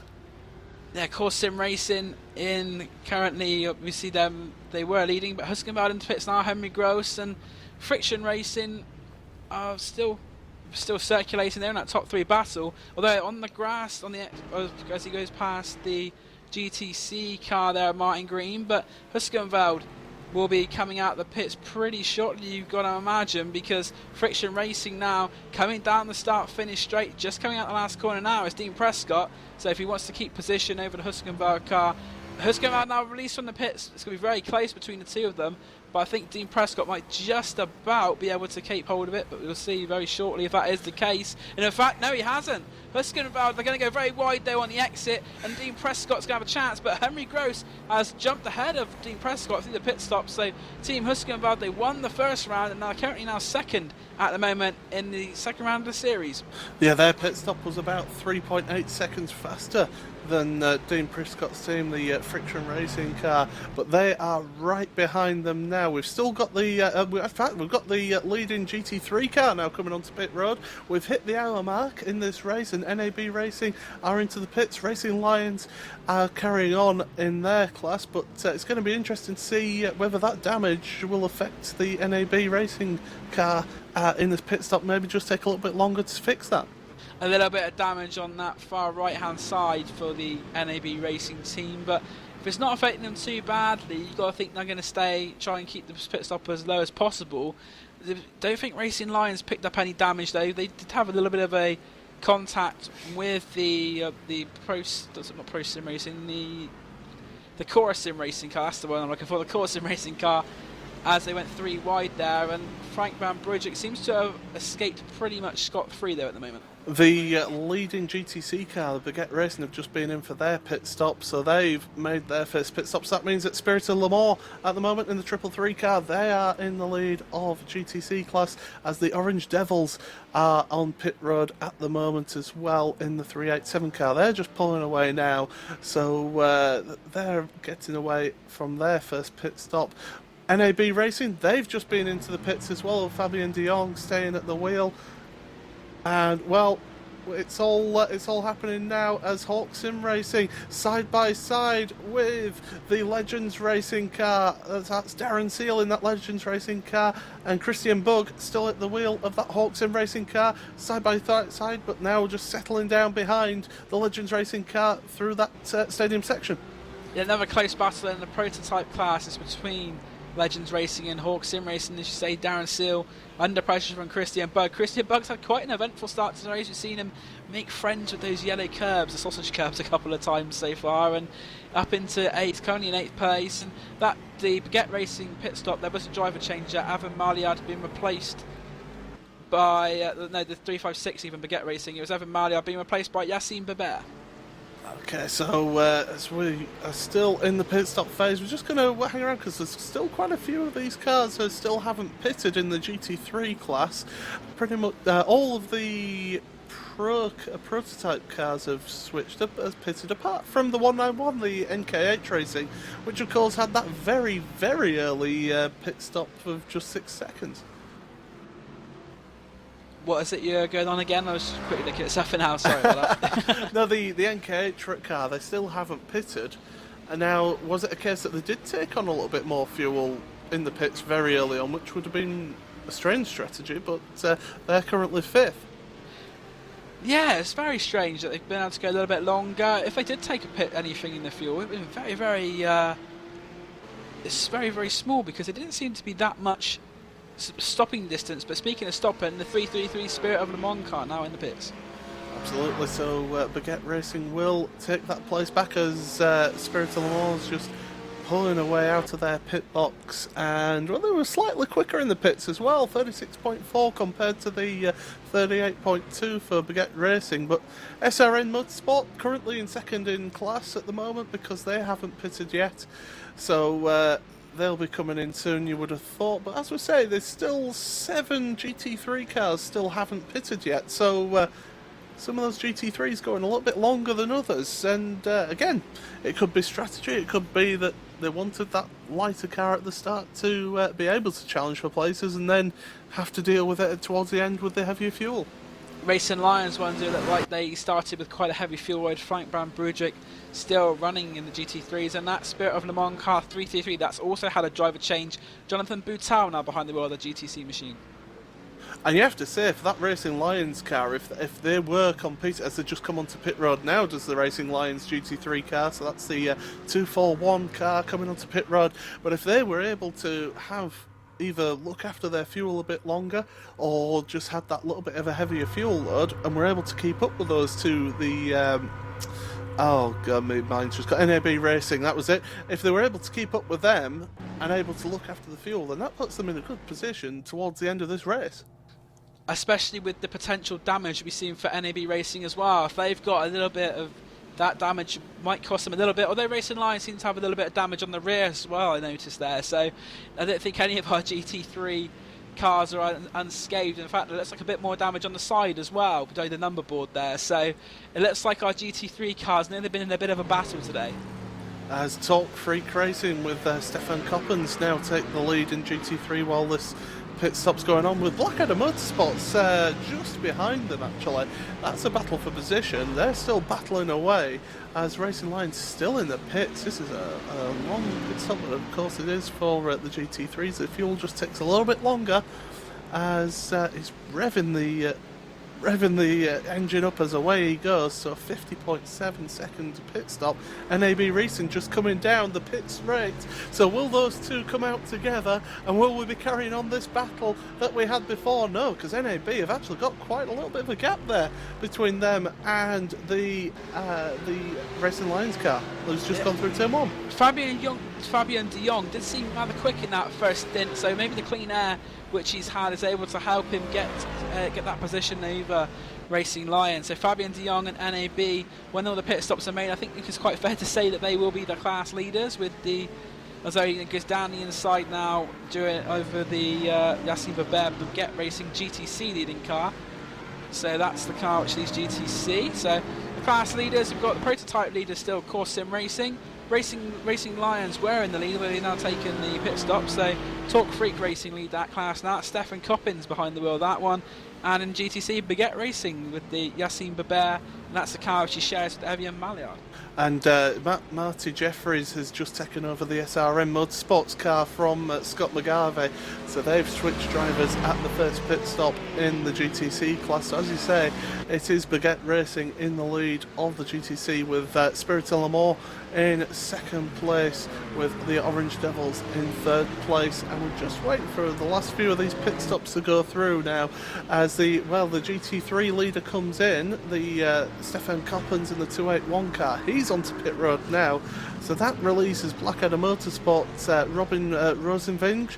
He's now into the lead of the GT3 class, as we've got only a couple of cars, as I say, yet to make pit stops. But well, I'm just having a look who else has yet to pit. Euphoria Racing White, they've yet to pit as well, so they move up into second place in the GT3 class at the moment. But as we say, these pit stops, it just jumbles up the order for a little bit, but you would have to say that at the moment, you'd have to say that it would be the NAB racing car that maybe will be in the lead of that GT3 class. It's worth noting though that Blackadder and Euphoria Racing White have gone well beyond that 1 hour mark we're saying about for stints. So if they can do that through the course of the race, they might actually save a pit stop on their rivals.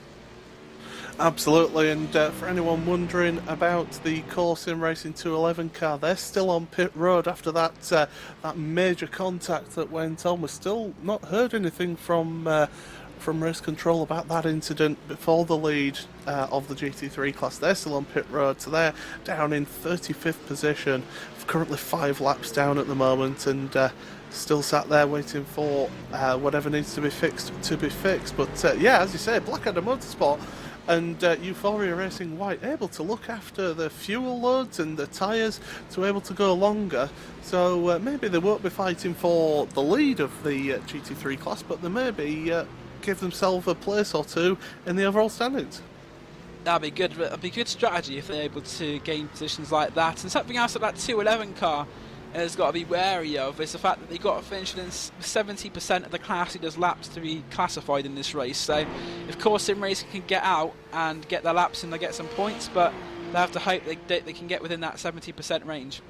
Absolutely, because it was, if memory serves me correct, the Core Sim Racing car that won GT3, wasn't it, last round? So yeah, it was. In GT3, it was a 211 car which won it, which is Core Sim Racing. Second place at Sebring was 220, which is High Octane Motorsport, and in third place in that class was Hawk Sim Racing GT3. So a bit of a different variation that looks like so far at COTA to what we saw at Sebring. yeah, absolutely. Hawk Sim Racing down the order a little bit as the 199 car. Now Friction Racing making its way past NAB Racing, but they've got a battle on with Team Huizenveld once again, with Henry Gross at the wheel of the Huizenveld car. Dean Prescott in that second place car for Friction Racing. Across the line they go, and well, there is just 0.3 of a second between them at the moment. And this is for second place overall in the race as Dean Prescott, that Huizenveld car of Henry Gross getting close to the back end of that Friction car. Yeah, put the Huizenveld who won the Sebring round, putting them under a lot of pressure, but it's worth noting that there's actually quite a big spread of the cars aren't actually spreading out as far as the other hour and 10 minutes, and the top few cars are separated by very little. The gap between the first and fifth is 22.8 seconds, and the fifth place is Rudy de Witt in Sim Racing for Holland. But if Huizenveld and Friction hold themselves up, you've got Jason Marshall in that Pros Racing Sport car. He's only about 5 seconds behind them as well. Absolutely, so it's still possible for people. I mean, we saw in that last round at Sebring how things changed over the course of the race, and how leading cars ended up losing ground either through problems with equipment, or through contact or mistakes. So it's still worth battling away and trying to keep going, because you could end up in a very good position. Blackadder's still out in GT3. That's just extraordinary from Blackadder and field conservation. They've gone on quite a few laps now more than their rivals. They're on lap 33 at the moment in that Blackadder Motorsports car, the 269 car.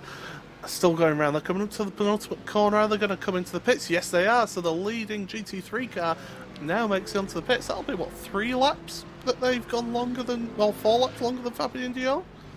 Yeah, that's with each ride taking about 2 minutes. That's 6 to 8 minutes. That's nearly a sixth of a stint there. That's Euphoria Racing are coming in as well. So the last of our GT3 cars coming into the pits. And he's hit the wall. Hit the wall as well on the pit entry. It's very easy to do, because it's a tight pit entry for a modern circuit, isn't it? Very tight pit entry. That could be critical though for Euphoria Racing White. That looks like some quite heavy damage on that front right now. So Mark Aguirre has, I wouldn't say he's thrown away all the hard work, but I think that's certainly going to cause some damage in terms of the aerodynamic ability now of that car. Absolutely, quite a lot of damage to the front of that car already. There was considerable damage, but they're going to take this opportunity to change drivers as well, and we'll just see where these two come out in the grand scheme of things, as Dean Prescott's managed to just pull out a little bit of a gap at the front from Henry Gross. It's now 0.8 of a second, so just going a little bit faster that last lap, just about half a second faster that last lap than Henry Gross, so maybe just getting caught up in traffic, or just running a little bit wide for that Team Huizenveld entry. But yeah, Euphoria Racing still on pit road as Blackadder Motorsports now coming out onto the track, 5th in class at the moment. Yeah, Brave Morrow now behind the wheel of that Blackadder car, so they made a driver swap there, and Blackadder Motorsport into 5th place, and Euphoria Racing, are they still in the pits? No, they're just coming out now. Yeah. So Francisco Cadenas Rias will take over that car, so hopefully the damage isn't too bad. They've not fixed any of it, so they're going to carry on as it was, and that really does look second hand on the front of that car now. Absolutely, that's going to affect their speed down the back straightaway on that car. As well, so we've had all the pit stops. The first pit stops have completed. There's still that battle for second place, but well, what we'll do is we'll take this opportunity just to have a quick commercial break, just be able to get our breaths back, and we'll be right back after these short commercials here on RaceSpotTV and iRacingLive. This is, of course, the 3 hours of the Circuit of Americas in the Gathering of Tweakers Endurance Series.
outside contact made. 56 slides it into 4.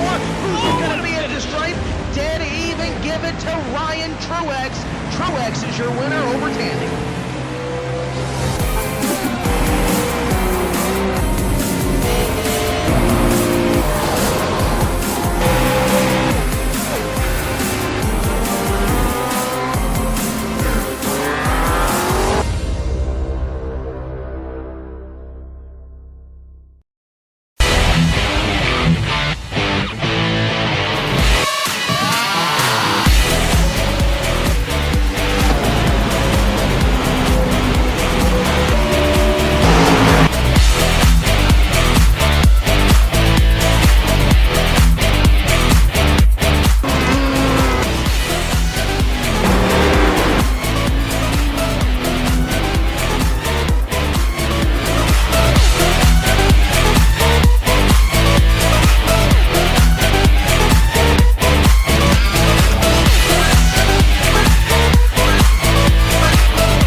Hello and welcome back to RaceSpotTV and iRacingLive for this 3 hours of the Circuit of Americas in the Gathering of Tweakers series, and it's myself, Paul Smith, alongside Dan Blake, with Hugo Louis on the cameras. And well, we've still got this fascinating battle going on for second place between Friction Racing and Team Hoisingveld Engineering. Just got a little bit of a gap there, just now 1.2 seconds between them, but both of them still just falling a bit behind Core Sim Racing, who've now got a 6.9 second lead in this race. Yeah, Hoisingveld being held up a little bit here by Marty Jeffries in the SRN car. He's managed to get past as Henry Gross, but on the last lap he lost about half a second to Dean Prescott, and I think that traffic being in the way there at the early section of the lap's going to cost him a lot of time there. It looks like he's dropped about a second or so there. And also, while we were in commercials, we've also had the Euphoria Racing White, the 222 car. They've been in for the pits for the second time in this race, with a very long pit stop actually for them. So obviously the damage that was caused in that incident not able to be fixed enough in that first pit stop to having to pit again. Yeah, very unfortunate for them that it happened with the pit wall on the entry to pits, where they managed to keep the car in a pretty good state during the actual racing, and then an error onto pit lane, a bit like David Coulthard in Adelaide 95. Oh god, that's going back a bit. Yeah, I remember that. But yeah, it's certainly easy to do here. As we say, it's a tight pit lane entry, as we've got the 191 car, the NKH racing car. They've had a little bit of an incident. What's happened here? They've gone down the inside of one of the GT3 cars. Oh, just lost control, and have got a real ding in the side of their car. It's in that final corner, and we've seen a couple of cars losing control in that final corner, Dan, and yet another one in the prototypes making that error.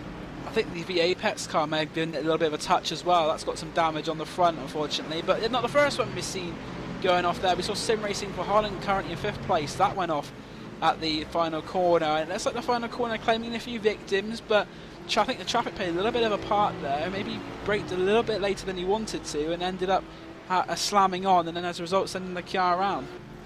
So yeah, so NKH Racing now down to 11th place by the looks of things in this race, because the Blackadder Motorsports car, the 166 car, managed to get past them as well because of that incident.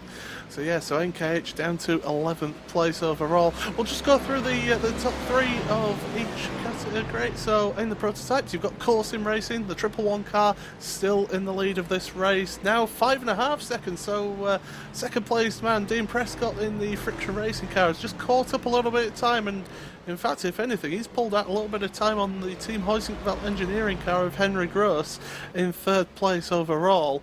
So they have dropped back a little bit. In the GT3 class, NAB Racing with Fabian de Jong now at the wheel. He is still at the wheel, should I say. He's pulled out a bit of a gap on the Racing Lions car. It's now 8 seconds between those two. So we saw them two battling away in that first stint, but now NAB making the break for it. And in 3rd place in GT3, you've got High Octane Motorsport. That's the 220 car. In your GTC class, you've got Baguette Racing. They are in the lead by about, good grief, that's a big margin. That's about 26 seconds over the Spirit of L'Amour car. So they've just been like a machine in that GTC car. And in 3rd place in class, you've got the Orange Devils as well, just getting lapped by a couple of the prototypes as they go around the penultimate corner. So a few gaps opening up in a few of the cars. I'm just having a look who the closest battle is, and I suppose that would be actually the 149 car of the 49 Motorsports car. They're ahead of Ben Gregory in the 113 car. Ben Gregory looking into the inside of turn 1, and that's a battle over 13th and 14th place overall in the prototype class. Yeah, long way down in the prototype class, but a great battle between Ben Gregory and Dexter Castro. Dexter Castro, over the sausage curb there, that's going to put him off wide, and Ben Gregory not quite able to take advantage. But those yellow sausage curbs causing as much problem as the final turn, and Gregory then again goes to go alongside Dexter Castro, but thinks better of it. Dexter Castro seen more regularly in the Mazda MX-5 in the Blondies World Tour Series, but now Ben Gregory going to try and make a move into turn 11. Maybe they go downhill towards the left-hander at 11. Ben Gregory not going to make too much of an effort there. Maybe you'll think about it at turn 12 though. Yeah, absolutely, and it's so easy to do that though through that S section through turns 3 to 7, because if you get your line into one of those corners wrong, it affects your line into the next corner, and it just exacerbates itself throughout that series of corners. Yeah, as you say, one mistake there, and the next 3 or 4 corners are pretty much not ruined, but they are made a lot harder. That's for certain. But Ben Gregory still behind Dexter Castro. They're not too far away from being lapped either, because Frederick Rasmussen is the next car behind them, and the battle between Dean Prescott is pulled up more of a gap to Henry Gross. Henry Gross is last lap at 2:01.7, and Dean Prescott 2 minutes 0.9. So Dean Prescott is putting the hammer on now. Yeah, he's getting the throttle pedal as well and truly into the Axminster, as he's trying to make a break for it and trying to close that gap up to the front a little bit, as in fact he has closed the gap up a little bit. It's now just 4.8 seconds behind the race leader Frederick Rasmussen, but still this battle between Castro and Gregory is going on, and well, at the moment it's just calmed down a little bit. They're just going following the leader at the moment, so to speak, and Ben Gregory just dropping back a little bit actually that lap. Yeah, if he drops back too far, come under attention from the FRT Hawkers car of Danny Profero, who's in 15th overall in the race, and he is the next car behind the leading car Frederick Rasmussen, so he's not a million miles away from that battle between 49 Motorsports and Avid Chronic Racing. And it's just worth mentioning also that that incident between the leading GT3 cars earlier, which meant that the core sim racing car ended up having to pit, well, that was found to be no further action because of just a avoid sort of racing incident, so to speak, because it was a little bit of a ghost contact, to put it down as. With sim racing, there just can be sometimes where you can have contact even if you've not actually touched the car because of different people's connections. Yeah, it's one of the things about sim racing, you can have these technical problems. Unfortunately, it's not perfect, but iRacing is very, very good as far as that goes. It's very rare to see these incidents happening, but unfortunately it's happened there for the GT3 leaders and sport what was really a good battle going on between those 3 cars. Speaking of battles, Ben Gregory now right on the back of Dexter Castro going down into turn 12, but they're going to have to be a bit wary because the race leader is catching them quickly.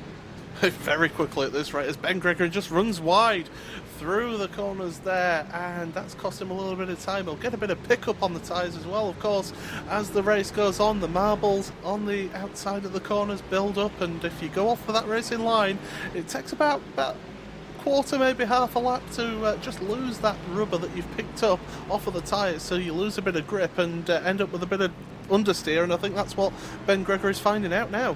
Dean Prescott going past the back markers there. He's going to do a good move there on Richard Simpson and John King. He knows he's got to get moving because the Huskenberg car is not too far behind, and the FRT Hawkers International car is coming into the pits. So yeah, we're just having a look here at this. It's still pretty close at the moment between Ben Gregory and Dexter Castro. I'm just having a look through the rest of the field as well, see if there's anything else going on at the moment. I'd say this is the closest battle. Dean Prescott's lost a little bit of time on the race leader actually, as he's the race leader now, just coming up behind these 2 battling prototypes. Yeah, Dean Prescott got caught up in the stadium section with some GT3 and GTC traffic, so that explained what's going on there. His lap was a 2 minute 2.9 and 2 minutes 2.7 for Henry Gross, so they both had a pretty slow lap there. And in 4th place got Pros Racing Sport, the car of Jason Marshall. There's a little bit of a wiggle there, but he's only about 5 seconds behind Team Huskenveld, and then we got Sim Racing for Holland 20 seconds behind the leader. So we still have 5 cars within just over 20 seconds here at the front. So yeah, as you say, yeah, top 5, 20 seconds between them, so it's still quite close to say it's an endurance race. Normally you would get a bit more of a spacing than that after we're coming up to about an hour and a half of this race, so we're nearly at the halfway point of this race. This is flown by, Dan. I don't know about you, but I haven't realised just how quickly this race has gone by. very, very quickly. Sebring was 4 hours, so maybe this makes it seem a little bit less at 3 hours. I suppose it is a quarter of a distance less, but if it's going to produce this sort of racing, close racing throughout the field, then I've got no complaints. Yeah, so Dexter Castro and Ben Gregory still close together. Gregory just running wide though on the exit of that stadium section, just costing him a little bit of time, but he's now just trying to keep and get back onto the back of them. The race leader, Fredrik Rasmussen, has gone past them now, so he has made his way past those leading cars, and it's always difficult for a car of the same class to try and lap somebody who's in that prototype class, because the cars naturally are pretty much similar pace. What that means is the drivers themselves have to show a little bit of discretion, and Benjamin Gregory and Dexter Castro did well, not making the job too hard for our race leader Fredrik Rasmussen to get past, and Dean Prescott will be hoping to do the same when he comes up to lap them. So as we're going round the SS section now, just describe how difficult is it through this SS section, Dan, to get your line right and to keep the speed through it? As you can see now, Ben Gregory is just taking that right-hander now. He's going to go to the left, and Dexter Castro in front of him has gone very wide there, and that's going to give Ben maybe an opportunity as they go up now. This is 7, 8 and 9. And then you got this Ben Gregory, a little switch there as well. The car seemed pretty lively. Ben Gregory may have come a little bit more to the inside there, but Dexter Castro and Ben Gregory are about to catch up to some GT3 traffic in front as well, as it goes now into turn 11 onto the back straight. So yeah, it's important to get a good run out of that turn 11, because it is a very long straight. You carry that speed all the way down this straight, and well, as they just go past that GT3 traffic, who was that? That was Mario Reich and the Hawk Sim Racing car. They've managed to get past as they go. Dexter Castro nearly going into the back of Bram Reiners in the Talk Freak Racing car.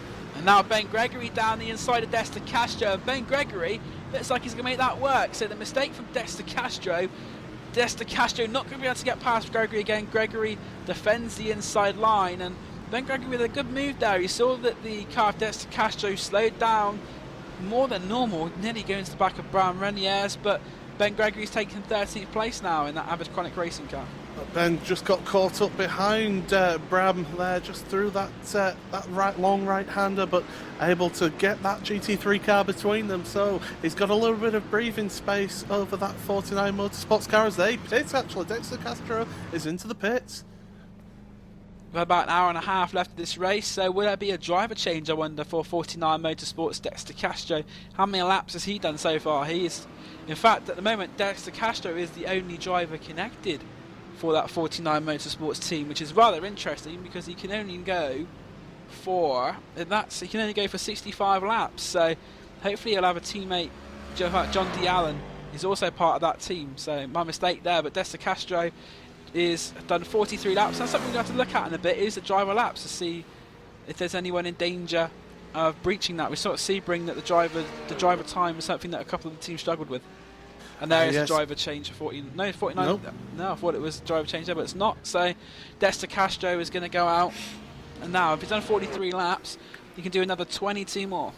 Ben Gregory just getting a real bit loose coming through the twisty section. He did actually cut across the one of the corners. I think it was turn 4 that he cut across, so he had to just slow down a little bit to serve a penalty. But yeah, he was getting really loose through that twisty section behind the leader, behind Dean Prescott, who's just gone and lapped him now. So Dean Prescott, the second place man in the Friction Racing car, 4.2 seconds behind Frank Rasmussen, who is in the lead at the moment in your prototype class and overall. Team Heusing-Velt Engineering, they're in third place still, 4.5 seconds behind Dean Prescott. So that's third place for them. Fourth place, Pros Racing Sport, actually have closed up a little bit there on Henry Gross. So Jason Marshall is certainly one to look out for. He's only 3 seconds behind the Heusing-Velt Engineering car. And the Sim Racing for Holland car, Rudy DeWitt, he's in 5th place in that Sim Racing for Holland car. In your GT3 class, you've still got NAB Racing with Fabien de Jong in the lead for them. Racing Lions are in 2nd place now, 14 seconds behind Fabien in 2nd place in class. 3rd place in class, High Octane Motorsports, Joachim Svensson. He is third, and well, he is about 40 seconds behind. So NAB and Racing Lions certainly the class of that field at the moment. Madcape Racing in fourth place in the GT3s with the 274 car. Madcape Racing's second car, the 272 car, is in fifth place in class, just 5 seconds behind them. In the GTC class, we've got Baguette Racing. They're still in the lead, and they have got a massive 37-second lead over Spirit of Le Mans. They are in second place. Jonathan Boutel at the wheel of that car, with the Orange Devils just coming around the final corner now. With Thomas Podprocket, I do apologise, Thomas. That is in third place in that Orange Devils car. They are 12.5 seconds behind Spirit of Le Mans. With Corsim Racing GTC in fourth place with Dominic Engel, and in fifth place in class SRM Motorsports with Marty Jeffries at the wheel at the moment. So that's the top fives of your different classes, and well, I'd say the closest battle at the moment is the 223 car, and so that's the Hawk Sim Racing car and Talk Freak Racing, Bram Reyners and Mario Reich at the moment in the GT3 class. He's got to have a look down the inside as well. There's Rudy DeVitt goes past the pair of them in the Sim Racing for Holland car. It's the position is still Reyners in front of Mario Reich, but something else interesting I noticed with this GT3 is that 220, the high-octane motorsport car, is doing exactly what it did at Sebring. Sebring finished second place. It had a quiet race, but was there or thereabouts. But at the moment, he's actually running in a third 220 car, and the car, of course, which won the Sebring race at 211, has had problems and is now in the pits. So it's going to be, as far as the series championship goes at the moment for GT3, High Octane Motorsport are having not too bad of a day at the moment. No, absolutely, they're looking good for their championship run at the moment. We've just gone over halfway at the moment. We've got about 25.5 minutes left in this race, and well, just everything, as we say, is now just settled down now. We've had the first pit stops. We're able to just take it easy, take a breath, see what's going on here, and as I say, the closest battle at the moment is this Bram Reyners and Mario Reich battle, although there is Adam Kell and Brandon Garashia. I do apologise, that's terrible pronunciation from me. The 166 car of Blackadder Motorsport, they're about a second and a half between them, so we'll keep an eye on that as well. But yeah, at the moment it's Mario Reich and Bram Reyners who are the closest battle on track. And it looks like that 176 Pros Racing Sports team have been into the pits. David Soranzo now behind the wheel of that car, taking over from Jason Marshall, and they're now in 7th place, 1 minute and 5 seconds behind the leader. So that's the first driver swap, I think, of note in that Proto class from the start. Absolutely. So those prototypes now just starting to go through their pit stop cycle now.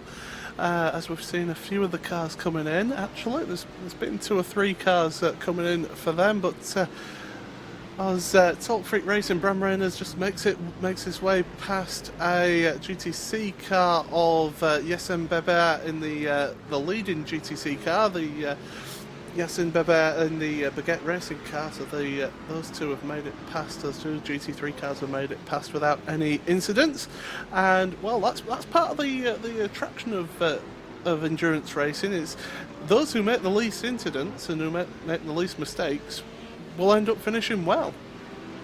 Yeah, so endurance is completely different. Most of the races on iRacing, the sprint races, are usually less than an hour, some cases even half an hour or so. So it's a very different discipline to what you mostly get on the iRacing service. I quite enjoy my endurance racing. I've been taking part in the official Blancpain series, and it's definitely a different dynamic of racing to what you usually find on iRacing. My experiences of endurance racing involve my teammates crashing my car, my teammates forgetting to set a pit limiter button, so having to drive a lap of Spa on the pit limiter. Yeah, that's you, Rusty Ladler. And only having one of my endurance races where I've actually gone incident free. So yeah, I've not had good experiences of endurance racing. I don't know about you, Dan. I've had some. I'm racing for 4X Racing, a team that we've seen who were at Sebring actually, and they're not here today, but are part of their GT3 program. And we've had a good couple of races. We've had a couple of top 10s as well, so it's going well. Of course, you get the odd accident and things like that, unfortunately, but I think my start in endurance racing has gone really well, and I do enjoy it. So hopefully at some point I'll be able to do some more endurance racing, but we'll see what happens there. Have you ever had a teammate roll the car into the pit lane in an endurance race? No, is that Rusty again? No, that was Ashley Blackwood's. The 166 car, the Blackadder Motorsports car, comes into the pits, and we've had a spin for the Top Freak racing car. Bram Renier's just had a spin, and that, has he hit anything? It's at turn 11. Yeah, that's like he's just come out and a bit too hot on the gas. And it's just sent him round. round into the wall. Oh, he did hit the wall. He did make contact, yeah. So hopefully it's not too big of a contact and he can carry on. Yeah, he's currently 23rd overall. He's got a bit of damage on the front of that car. Hopefully nothing too serious, as you say, and he's able to carry on, but that certainly lost them a place or two. Mario Reich, the immediate beneficiary of that, as I'm just seeing if there's anybody else. No, so they only lost one place out of that, but quite a bit of damage. They may want to fix that in the next pit stop. Yeah, Dean Prescott in the prototype class, though, the gap now down to 4.6 seconds. Dean Prescott in clean air seems to have a lot of pace around him. It just seems to be in the traffic where he struggles a little bit. But speaking of struggling, Huskenveld Engineering have dropped 8 seconds, Henry Grosstauer, and a few laps ago he was right on the back of that friction racing car. Yeah, Henry Gross just not having as much luck with either with traffic or just lap times. So I'm just looking at that. The last lap for Henry Gross was a 2 minutes 2.1, whereas Dean Prescott did a 2 minutes 1.7. So 0.4 of a second faster from Dean Prescott on that last lap. So as you say, Dean Prescott's showing some good pace because he's actually lapping 1/10 of a second faster than the race leader on that last lap. Yeah, 1/10 might, throughout the course of the race, it might be enough, but we've got to remember, I think these drivers are coming up towards a pit stop window pretty quickly as well, so with low fuel, Dean Prescott, the tyres might not be as worn out as some of the others in front of him, and now we're looking at a battle between the Hawkers International 140 and the 149 of, that's De Castro, yeah, Des De Castro, behind the FRT Hawkers car, which has managed to get past of Danny Parafoul. The Parafoul, we said before about the twisty section there, didn't get the best of exits there at 7. Yeah, the 140 car, of course, that had a little bit of a damage and a little bit of incidents earlier on in the race, but managing to keep going, and they're now up into 14th place in this race, ahead of Dexter Castro in the 49 Motorsports car. So FRT Hawkers International doing a good job just to get back and try and gain some ground on the rest of that field. The FRT Hawkers International try and make some ground up. It's not been the best of days for the FRT Hawker team. The 142 car, which started the race in 9th place, currently down in 11th place, and the International one, which started 11th, down in 15th at the moment. So they've still got an hour and 20 minutes though to change that. Absolutely. So as you say, we're just coming towards the pit window for these prototypes, although we saw some of the prototype cars able to make it to last an hour on a pit cycle. So those that are able to do that, you should hopefully, you would have thought, being able to have one pit stop less, even if it's just a splash and dash for the others. Speaking of pit stops, Rudy de Wit brings the Sim Racing for Holland number 151 car. That was a car that was in 4th place before the pit stop, so they're going to go for an early start. But as you say, the difference between the splash and dash and not having to make a splash and dash, it could be quite important by the end of the race, especially when they're as close as they were before the Sim Racing for Holland car came in top 4, separated by 23 seconds. He's had a splash of fuel, Rudy de Wit. Didn't look like there was a tyre change there, and he's back out. Yeah, only 18.6 seconds for that pit stop for Rudy de Wit, so he's down to 6th place at the moment, behind Darren Seal and Christian Bug. Those two, it's about 5 seconds between those two now, so Darren Seal able to pull away from Christian Bug in this second stint of the race. But as we say, pit stops, it's very important in endurance racing, and being able to be efficient with your fuel and making it last as long as possible. It can help you towards the end, because as we say, you win it at the end of the race, not at the beginning. Speaking of winning the race though, I think Dean Prescott has caught even more to Frederick Rasmussen on this 50th lap. Yes. It seems a bit closer than 4.5 seconds. So Rasmussen across the line now. His lap a 2:02.8, and Dean Prescott now across the line 2 minutes point 1, and the gap down to 2.8 seconds. So Dean Prescott has now got that gap down to under 3 seconds. So yeah, was that a mistake? Was it traffic for core sim racing? They've gone past one of the GTC cars now, and Friction Racing are going to catch up to that GTC car right in the middle of the twisty section, are they? So that's going to affect them through this section now. There's not really anywhere that they can go with that 381 car as they've now let them pass, but that will have cost Dean a couple of seconds there. Yeah, the 381 car currently 32 laps down. That's the Talk Freak Racing car we saw in Bother earlier on. Slash and Lamp currently behind the wheel of it. So yeah, now just well, that gap has just increased. It was 2.8 over the line. It's now 4.2 seconds between those front two. So traffic's certainly affecting things. So we're looking down the field, just having a look to see if there's anybody else in the pits at the moment. No, not really anyone coming onto pit road for the time being. So that battle for the lead still. It's a slow burner, isn't it, Dan? It's not a raging fire. It's just a slow burner, is this one, and it'll hopefully come through.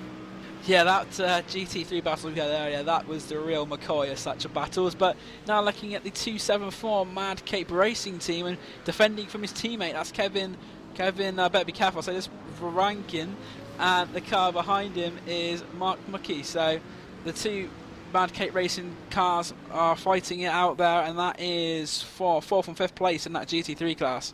Yeah, absolutely. The teammates, I mean, the one person that you really want to beat is your teammate, first and foremost. You want to win the race, of course, but you want to beat your teammate. That's the one you really want to beat, to get the bragging rights over your teammates. But you also don't want to hit each other as well, which is something that we've seen happen in the past in all forms of motorsport. Yeah, something which is a more commonplace than maybe people would like to think it was. So yeah, these two Mad Cape cars want to be there, and it looks like we have a crash on circuit as well for the 281, isn't it? Talk Freak again, and I think it's at turn 11 again as well. They've been caught out once at that corner already. They got on the AstroTurf, onto the power, and this time they've really hit the barrier. That is a big incident right at the front. He's tried to spin it round. I'm just watching it, and he's trying to keep out of people's ways as well. And well, he's having to do the most awkward 3-point turn in the middle of the exit of turn 11, and he's ended up towing the car back to pit road. Oh dear, not the best of races for Talk Freak Racing, obviously with their GTC car also being involved in incidents earlier on, and it looks like they're going to have a very miserable COTA race. Meanwhile, the Mad Cape cars, the Mad Cape Racing team, they're still 4th and 5th in that GT3 class. They're battling away still through this turn 3, 4, 5, 6 and 7 section. It's a fantastic piece of track, and you get to see some really good racing through there. But as we say, can Matt McKay now just get the better run through turn 9 and down through turn 10 to maybe make a move on his teammate into turn 11? Yeah, coming down that turn 10, quite a downhill section there. I think it may be a bit more downhill than people think it is there. It's a very steep elevation, as we know from racing there. But Mark Mackey just behind the back of Kevin Rankin at the moment, and I think at the moment he's going to stick behind him. Obviously, the teammates are going to be a bit more careful than normal. But that high-octane car isn't actually too far in front of them either. So the third-place car is Joachim Svensson. And I wouldn't say there's that much. There's probably about 10 seconds between himself and these two battling Mad Cape cars. Yeah, there's about 8 seconds there, actually, looking at the timing screen, which of course you can check, timing.RaceSpot.tv. You can keep an eye on all the live timings from this event on that page. You can keep an eye on pit stop times, and if we're not showing your favourite driver, you can keep an eye on their progress so far on that live timing page. But these two Mad Cape Racing team cars still battling away for that 4th place, and well, it's about 0.3 of a second between them. You can see how close they are, and as much as you want to be close to the car in front, at some point you want to get past, because that dirty air will affect your tyre wear and make you use up the front tyres a little bit quicker. You might wonder if they'll play team orders, if the second car, Mucky, is faster than the car Kevin Vankin, if maybe they just let him have a little bit of time in front and see if you can make an impression on that 220 car in front. Well, I was thinking they'd maybe make the move down into turn 1, but they're still keeping as they were, line astern through here, but they're definitely, Mark McKay is looking the quicker car. In fact, the last lap was 0.2 of a second faster than his teammate in front of him, so those two absolutely neck and neck. I can tell you Dean Prescott has closed up the gap again a little bit. It's now 3.2 seconds between the two leaders at the front of this field. But this battle really is intriguing as, McKay just getting closer and closer to his teammate. Seems to be a lot quicker through that SS section now. The SS section is quite a complicated one, and it's also one, as you say, he can use to gain a bit of time there. So that's where McKay is making up his time, although he's got a good exit here out of 11, so I think this could be where the move's made onto the back straight. He's carried a lot more speed than his teammate. They've got Darren Seal, though, in that Legends Racing prototype coming out. It's given him a lot of room there. And yes, he's going to try and get behind Darren Seal, and I think this is where the position's going to change, Paul. So down into turn 12, can Matt McKay do it? And he does. His teammate gets on the brakes nice and early, makes sure there's no contact and doesn't sacrifice his own entry into turn 12. So good teamwork from those two, although McKay just getting a little bit out of shape through 13 and just sliding that car a little bit, but managing to stay ahead. So the 272 is ahead of the Mad Cape Racing team, has moved ahead of the 274 of his teammate. Yeah, 272 car ahead, and they've got there's a battle, I think, behind them between Christian Bug and Rudy de Witt. So that's a battle in the prototype class, and Racing for Holland are going to try. I thought for a second there that they might have gone 3 wide there, but de Witt thinking better of it. There wasn't really much room for him to go there. I think unfortunately got blocked in a little bit there, Rudy de Witt. But there's a GTC car, that's that Talk Freak Racing GTC car. So the battle for 5th place overall is coming across that battle, and that's really split the Mad Cape teammates up. Now, de Witt, he's got to be careful here, because he's made his second pit stop, whereas Christian Bug hasn't, as he goes down the inside of the 272 car in turn 1, but doesn't make it through yet. But de Witt, as I say, does have to be careful, because he doesn't need to throw anything really dangerous, any dangerous moves or anything like that on that Hawk Sim Racing car, because they are going to have to come in sooner, the Hawk Sim Racing car, but they don't want to lose too much time stuck behind them if they're a quicker car. And also they've got that warning from earlier in the race as well, so it has to be a bit mindful of that. That car had a warning for an earlier incident where it was involved in contact with another car at turn 19, if I remember rightly, so really has to be a little bit more careful than normal, perhaps, knowing that they've got that warning. Just getting a little bit out of shape coming into turn 11 there was Rudy de Witt in the Sim Racing for Holland car, and now down the main straight, still 0.4 of a second behind. I'm actually surprised that there hasn't been much more of a draft effect down that back straight. We're not really seeing cars just blasting past because of that draft. They're having to certainly make the move in the braking zone for turn 12. Yeah, class on class, it doesn't seem to have much of an effect, but as we saw there with the BMWs, when you get a slower class car behind one of these prototypes, that's when it really seems to make a difference.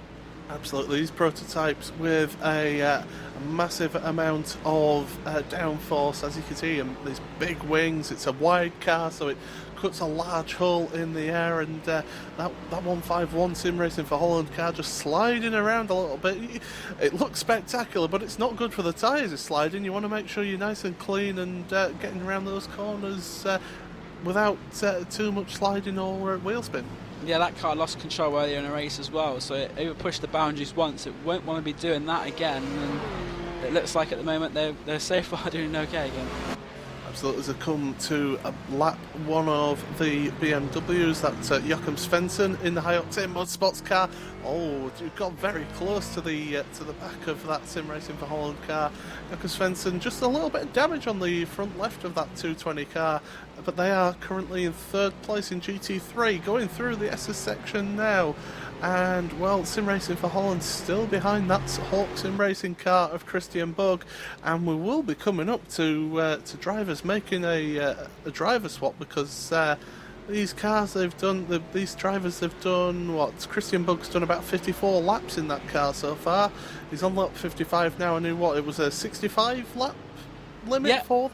So he'll have to. Laps. Yes, he'll have to change soon. So as you say, we're keeping an eye on that in terms of driver swaps. Prescott in for Friction Racing, so the Dean Prescott car is the one that's going to make the first move, and that's the 199 car, and he'll be handing over to LJ Garnett. So Garnett is going to take over, and I think Garnett is a name I recognise from the Pro Series, Paul. Yeah, absolutely. Garnett is a rapid driver. Unfortunately, because it was Garnett that had the issues last race, wasn't it? In the at Sebring. So hopefully nothing untoward happens here, as Dean Prescott is in the pits now, and well, the changing driver now. So LJ Garnett getting into that Friction Racing car. And we'll see how long this pit stop is, because they've changed tyres. I think they've fixed a little bit of damage at the front as well. Yeah, that's important for them. If they've had some damage, then get that fixed. It may help the car in the long run. But at the moment, Fredrik Rasmussen's actually stuck in traffic. That's the NAB racing car, our GT3 leader. So Rasmussen not having the most cleanest and traffic. He has traffic when he probably doesn't want it. And Friction Racing now back out onto the track. Henry Gross taking that second place in the Team Hoisingveld engineering car, and we've got the 124 car. That is the Hawk Sim Racing car. They're still battling away with Sim Racing for Holland. Sim Racing for Holland right on the rear wing now, on the gearbox of that Hawk Sim Racing car, and well, surely it's a matter of time before Hawk Sim Racing lose that position. Yeah, really did rip, putting a lot of pressure on Christian Bug. He's gone wide there, so that's going to give a little bit of breathing space to Christian Bug. And as we say before, one corner leads to another. Really did has a horrible time there as he goes through 8 and 9. And as he drops down in towards 10 towards 11, he's going to have to make that time up again. He's lost about 0.7 of a second just from that one mistake there, just running wide. So that shows you how much it costs just making a mistake through one part of that SS section. And well, it's now 1.2 seconds between Christian Bug and Rudy de Witt, and Bug will be just breathing a little bit easier now, not having him around behind him quite as close, so able to focus on his own racing. Yeah, LJ Garnett's come out the pits. He's not far ahead of Darren Seal in the Legends Racing car, so I think Darren will be, when things sort themselves out, they'll be in third place in the class. As it's Team Hoisingveld still staying out. Core Sim Racing, of course, they're staying out as well, out on track, so they've not pitted yet. So it was Friction Racing who were the first ones to blink, really, in that pit stop phase. And well, we'll have to see how that comes out as LJ Garnett just run wide. Now this is the interesting thing, as I was saying about the driver changes. These drivers that are getting into the cars, they haven't driven the car since practice, which was about, what, 2 hours ago? So, you know, how quickly you get used to the track conditions will affect how your team does. Something which these drivers know is that their adaptability to the conditions. Of course, the marbles may be playing a factor at this part as well, so it will be a different track completely to what they practice on, and the adaptability is what can be the difference between losing positions and winning them. Absolutely. So, as I say, we're nearly at the 2 hour mark, so nearly 2/3 of the way through this race. This is, of course, Paul Smith here with Dan Blake on commentary, Hugo Louis on the cameras, and we're just going through the middle of the prototype pit stop phase at the moment. The GT3s, of course, just take a little bit longer before they come in for their pit stops. Just having a look, it looks like Spirit of Le Mans, have they had a second stop? maybe they did or haven't, but the anyway, the 109 car, the Legends Racing car, they've been into the pits now.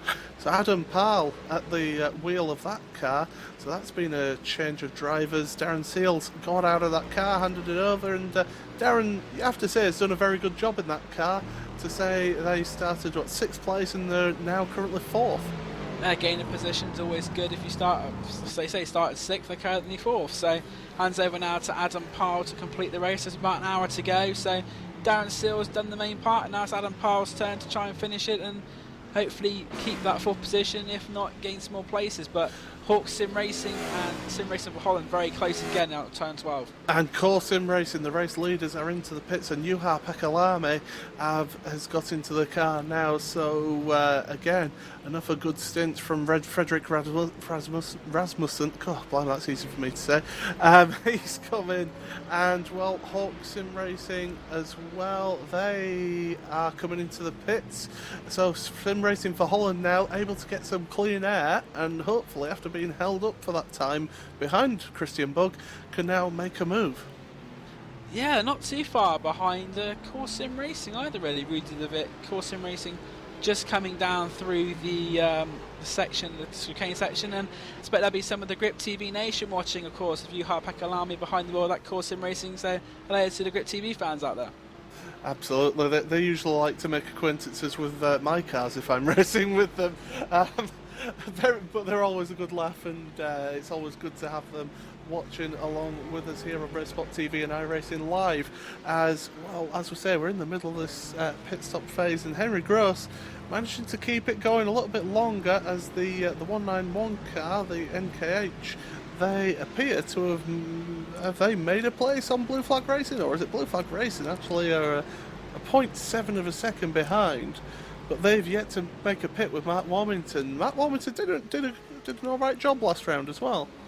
I think Mark Warmington is, how long has he been in that? I think he's just coming in now. Yeah, so Mark Warmington didn't start that car. It was Victor Dravgard who started the car. They've done 28 laps each, so Mark Warmington bringing that Blue Flag Racing car into the pits. Will he stay in, or will he make the change? I think as far as the driving time goes, if either of them get in the car now, they will be okay on that driving time. Yeah, they should be okay. As you say, we're almost hitting the 2-hour mark here in this 3 hours of Circuit of the Americas in the Gathering of Tweakers series, as I say, live on RaceSpot and on iRacingLive. And well, it's currently Team Huizinga Engineering who are in the lead, and it's Core Sim Racing that are currently second. And don't forget, there is also the World Cup as well being shown on iRacing as well. So a lot of action being shown here live on RaceSpotTV through iRacing. Yeah, the oval, it'll be the oval section of the World Cup finals. I know I shouldn't be biased, but come on, UK and I. And that's live on RaceSpotTV. So yeah, so as we say, Friction Racing currently third with LJ Garnett at the wheel, only 2.6 seconds behind Juha Pekalame as the 132 car. That's the Apex Racing team. They've had a bit of a spin through the S's section turns 3, 4, and 5. Yeah, new driver in that car, Russell Kleisen as well. So hit one of the curbs. Yeah, it's like those sausage curbs again, causing all sorts of problems. And Russell Kleisen's only just got into that car recently. This is his about 6th lap, so a bit of early stint blues there for Russell Kleisen. Russell Kleisen, though, doing well to keep it out of the way of everybody else and not have anybody make any contact with them. As Legends Racing are about 3.5 seconds. Adam Powell 3.5 seconds ahead of Torsten Kuipers in the Hawk Sim Racing car. So Christian Bugg handing over that car as we've got a GT3 car coming in. That's Mario Reich in the Hawk Sim Racing GT3 car, the 223 car. So they're coming into the pits at the start of the GT3 pit cycle as well. Yeah, so that's going to be driver change. Stephen Hebert's going to get behind the wheel of that car, and he's going to finish it off.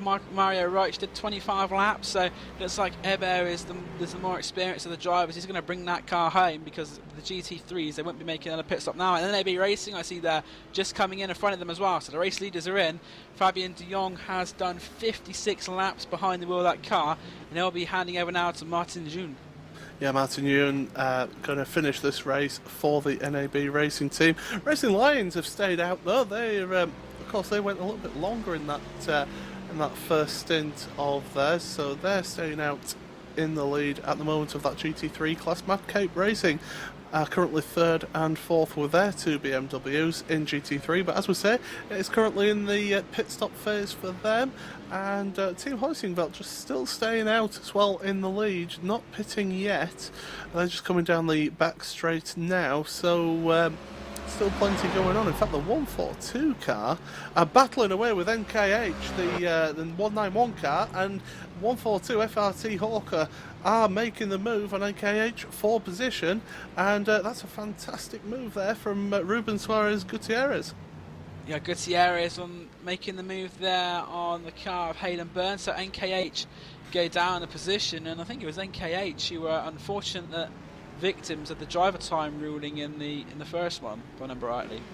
Yeah, absolutely. So yeah, I think you do remember correctly. Yeah, they ended up being disqualified for being over on that driver times, unfortunately, last round. Just a bit of a mix-up for a few of them in that first round, but not so far in this round of this Gathering of Tweakers Championship. I'm just having a look through the cars, and Huskenveld in, so the race leaders coming down the pit lane. Henry Gross is going to hand over that car now, the 178, to Christian Kewitt. So, and if I remember rightly, wasn't it the Huskenveld car one of the ones which had a definite difference pace between the drivers? I know there's one of the front-running cars where one of the drivers was a bit quicker than the other. I'm not sure if it was this one or not. I don't think it was. Kewitt did quite a good job from what I remember rightly. But I think we're going to see a 4-car battle in this final hour between Huskenveld, Core, Friction, and Sim Racing for Holland. They're also creeping their way back in.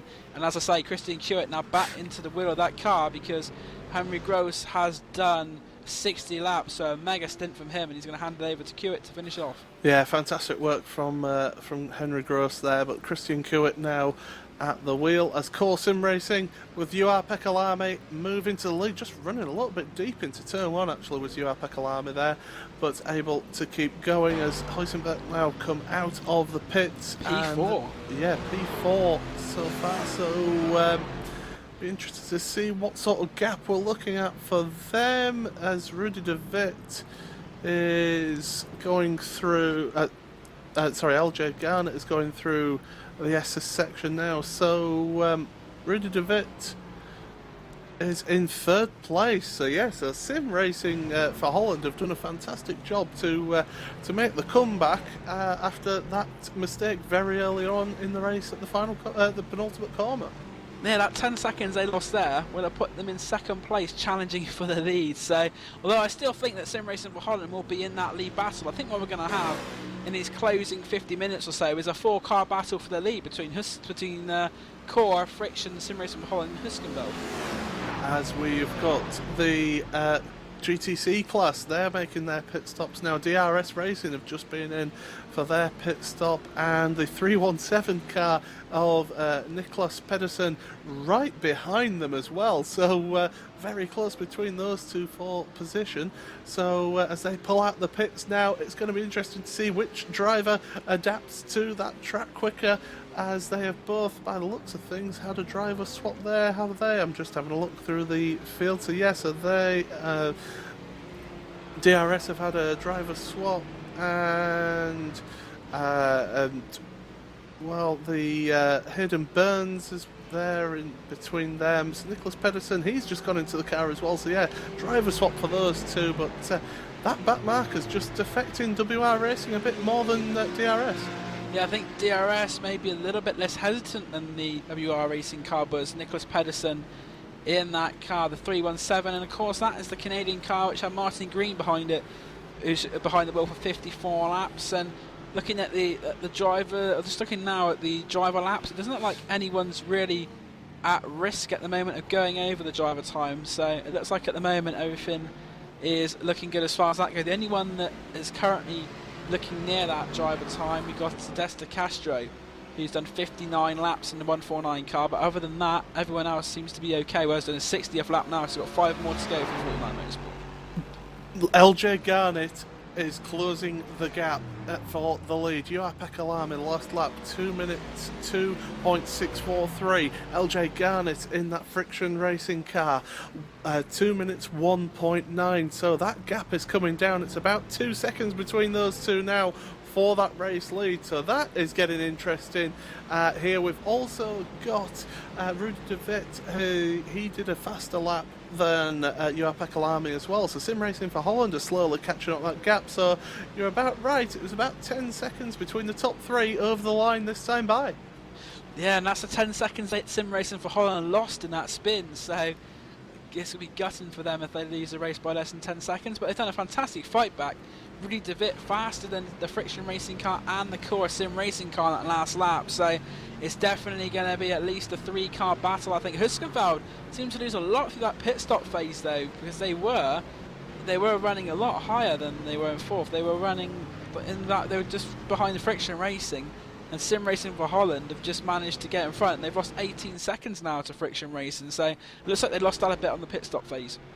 Absolutely. So we're just looking through now as the Racing Lions are still staying out in the lead of that GT3 class, so they're able to stay out a little bit longer. We've got about 52 minutes left of this race.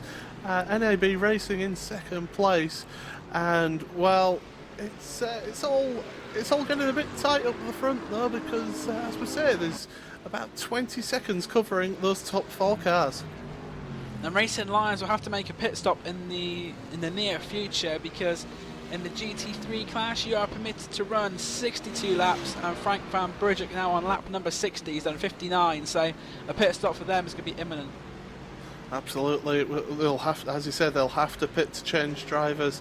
NAB Racing doing a good job, but just not quite able to keep with the pace of Frank van Brandvich in that Racing Lions car.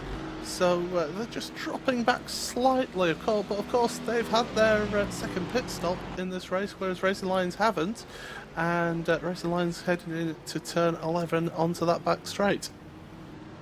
Yeah, and as far as retirements goes, pretty much wondering, the attrition rate has actually been very low. It seems like the only 2 cars which we've got that have retired who started the race was Torque Freak Racing, both their GT3 effort and their GTC effort. Blue Flag Racing GT did not make the starts for some reason, so unfortunately they weren't making the start. But as you say, 2 cars is all we have retired so far. Core Sim Racing GT3 car, the 211 car, is still on pit road, by the way, so I don't think they'll be heading out again. Mike Pallet still at the wheel of that car, but I doubt they're going to be going anywhere soon. But this battle for the lead at the moment is now down to 1.1 seconds. Juha-Pekka Lamy is now under increasing pressure from LJ Garnett, and well, it's coming down to that last hour now, and the final pit stops have been made. This is the time when you've got to make it count. Yeah, Pekka Lamy is going to be feeling a bit of pressure, I think, soon. RJ Garnett coming up behind that the core sim racing car, and this time by Pekka Lamy's lap at 2:02.9, and the lap for the LJ Garnett at 2:02.1. So he's taken nearly 0.8 of a second out of Juha-Pekka Lamy, and they're going to be battling pretty soon. But if they lose too much time battling, Rudy de Witt at 2:01.506, he is the fastest on the track at the moment of these 3. Absolutely, yeah. So it's getting closer all the time as this battle, as we're going through. We're keeping an eye on the GT3s as well. Racing Lions still out there on track at the moment, yet to make their final stop, and we will let you know when they do that. But this battle up at the front, as you say, 0.9 of a second across the line between the 2 of them. And Friction Racing doing a fantastic job. LJ Garnett obviously getting to the grips of this track conditions in the car a bit quicker than Juha-Pekka Lamy. Yeah, Pekka Lamy now coming into turn 11, and LJ Garnett goes a little bit wider, hoping that will give him the drive coming out of turn 11 onto that long back straight towards turn 12. But Pekka Lamy has the lead at the moment. We've had about 2 hours and 10 minutes, so about 50 minutes left to go. They've got some traffic as well coming in front of them. That's a GTC car of Nicholas Pedersen. and that's dropped quite a way back from DRS Racing. So Nicholas Pedersen, who they were together when they came out, but it looks like he's edging away ever so slightly. But here we go then, Pekka Lamy. This will be interesting to see if he can get past that car pretty quickly, because if not, LJ Garnett is going to sense he might have an opportunity. We've seen with some of the GT3 runners, especially with the class leading the world class leading NAB car, that they were able to make a lot of space through the traffic, and if that's the case for the Friction Racing car, he's nearly right on the back of Pekka Lamy now, so it looks like LJ Garnett has a target acquired in Juha Pekka Lamy. Absolutely, he's just getting ready for the order to be able to pass him, but as the great Murray Walker used to always say, catching is one thing, passing is quite another. And well, Juha Pekka Lamy, he is a good defensive driver. I've raced against him, I know you have as well, Dan. He's a very good, strong, aggressive defender as well, so he won't be easy to get past. No, Juha Pekka Lamy, definitely one of the harder guys to overtake in the series of racing, so he'll be not making it easy, and the DRS Racing car gets between the two of them, so Pekka Lamy will breathe a little sigh of relief, but the relief won't be for too long. Absolutely, the DRS car just able to get out the way of Friction Racing. LJ Garnett now just seems to hold a tighter line through these twisty sections. Maybe it's a setup or something as the Racing Lions car. They have come into the pits now, the leading GT3 car. So you would have thought that NAB Racing would be looking at taking that place back, although they've still got quite a way to go yet before they get to the Racing Lions. So that's a battle for position. Meanwhile, at the front, Friction Racing right on the gearbox now. Of course, in racing, they've got a good draft here. They've got the slightly faster speed now with that draft down the back straight. Can they make it through? LJ Garnett just having a look and just getting on the brakes a little bit earlier. Maybe just feeling not quite close enough this time by, but maybe we'll have a look through some of this tight, twisty section down.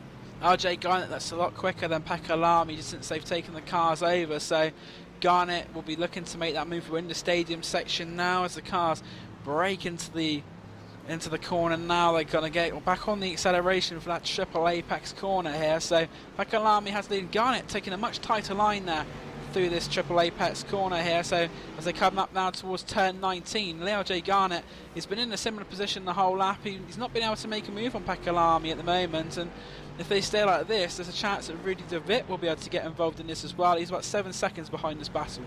So LJ Garnett took over the car on the end of lap 55, lap 56. Juha Pekka Lamy. Oh, actually on fresher tyres. I thought it might be that his tyres were wearing out, but he got into the car lap 57, 58. So a couple of laps difference between the two of them in their pit stops. So Juha Pekka Lamy just with a couple of laps better rubber on that car, and that last lap they were pretty much the same. And Rudy De Witt actually a couple of tenths slower than these two at the front, so getting caught up in the traffic as well, as just now 19 seconds between the top four, because Christian Kiewit is also running around the same pace as these, and well, this front four, they're all running around the same pace, although I'll give credit to Kyle Burney down in 11th place in the 191 car, the NKH racing car, did a lap time pretty much on a pace with the leaders as well, so NKH showing they've got some good time in the car. NKH currently down there, as you say, in 11th place, a lap down, so they'll be hoping they'll be able to get into the top 10, and if they're running that sort of pace, NKH, then there might be an opportunity there. And in fact, they're not too far behind Russell Kleisen, who did 2:04.1 on his last lap, so car burned nearly 2 seconds lap faster than that V-Apex car, which is separating him from the top 10. LJ Garnett just closing up under the brakes again into that turn 12 corner. It's a tight left-hander. You've got to be heavy on the brakes there, and you've got to make sure that you hit all your apexes through here, and that's what LJ Garnett is doing. But the course sim racing driver Juha Pekka Lamy just trying to carry the speed through the corners, and it's an interesting approach. Both drivers taking slightly different lines through these corners, and one just maybe showing to be slightly faster than the other. Yeah, Pekka Lamy pushed out a little bit wide there, going through that 16, 17, 18 complex there, so may have lost a slight little bit of time, but at the moment it seems like LJ Garnett was a lot later on a brakes there into turn 20. You can visibly see that, so but they're in the same place as they have been in the last couple of laps, the same sort of distance, and Pekka Lamy doing well to defend. You said that he likes to defend, and he's showing that now.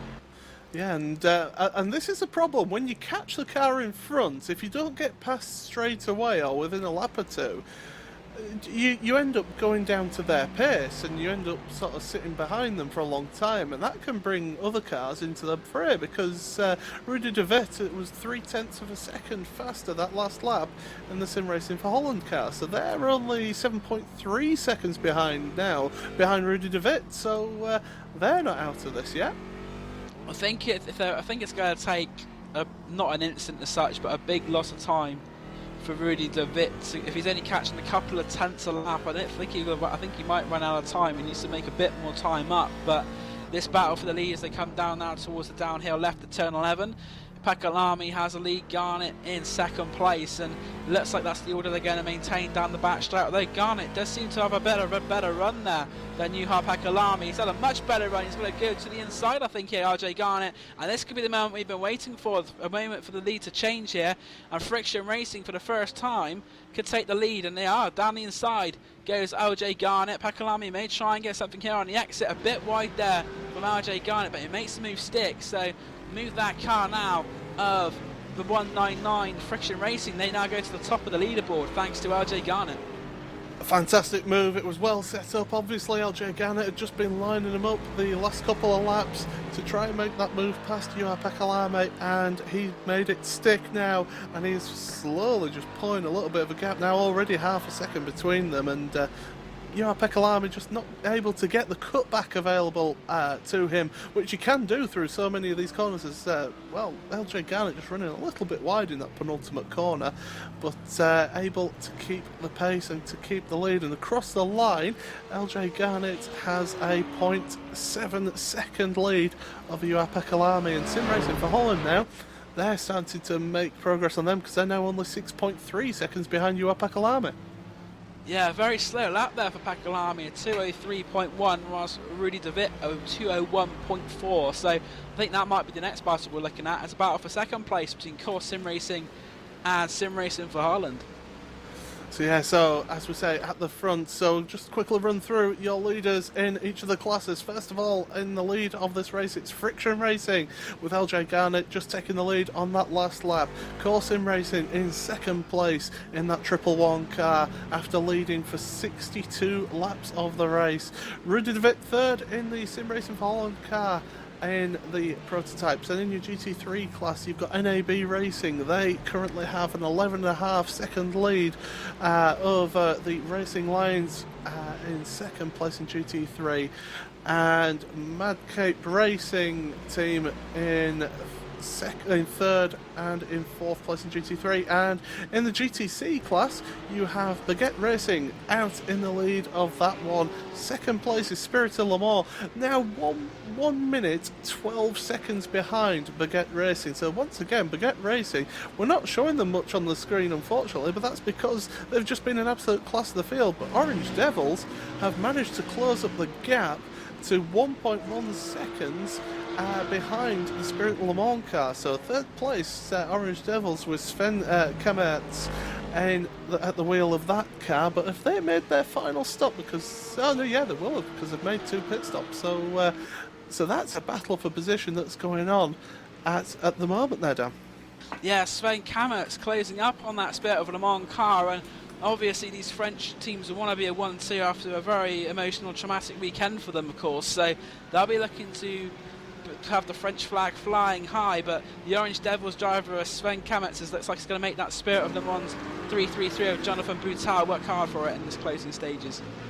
So what we're going to do now is just take a quick commercial break. You won't miss any action though, we'll make sure of that as we go into this final stage, the final 40 minutes of this 3 hours of the Circuit of the Americas in the Gathering of Tweakers series here on RaceSpotTV and iRacingLive. Don't go anywhere, we'll be right back after these messages.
not a move. Truex on the outside, contact made. 56 slides in at a 4. Who's going to be at the stripe? Dead even, give it to Ryan Truex. Truex is your winner over Tandy.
Welcome back to the gathering of tweakers.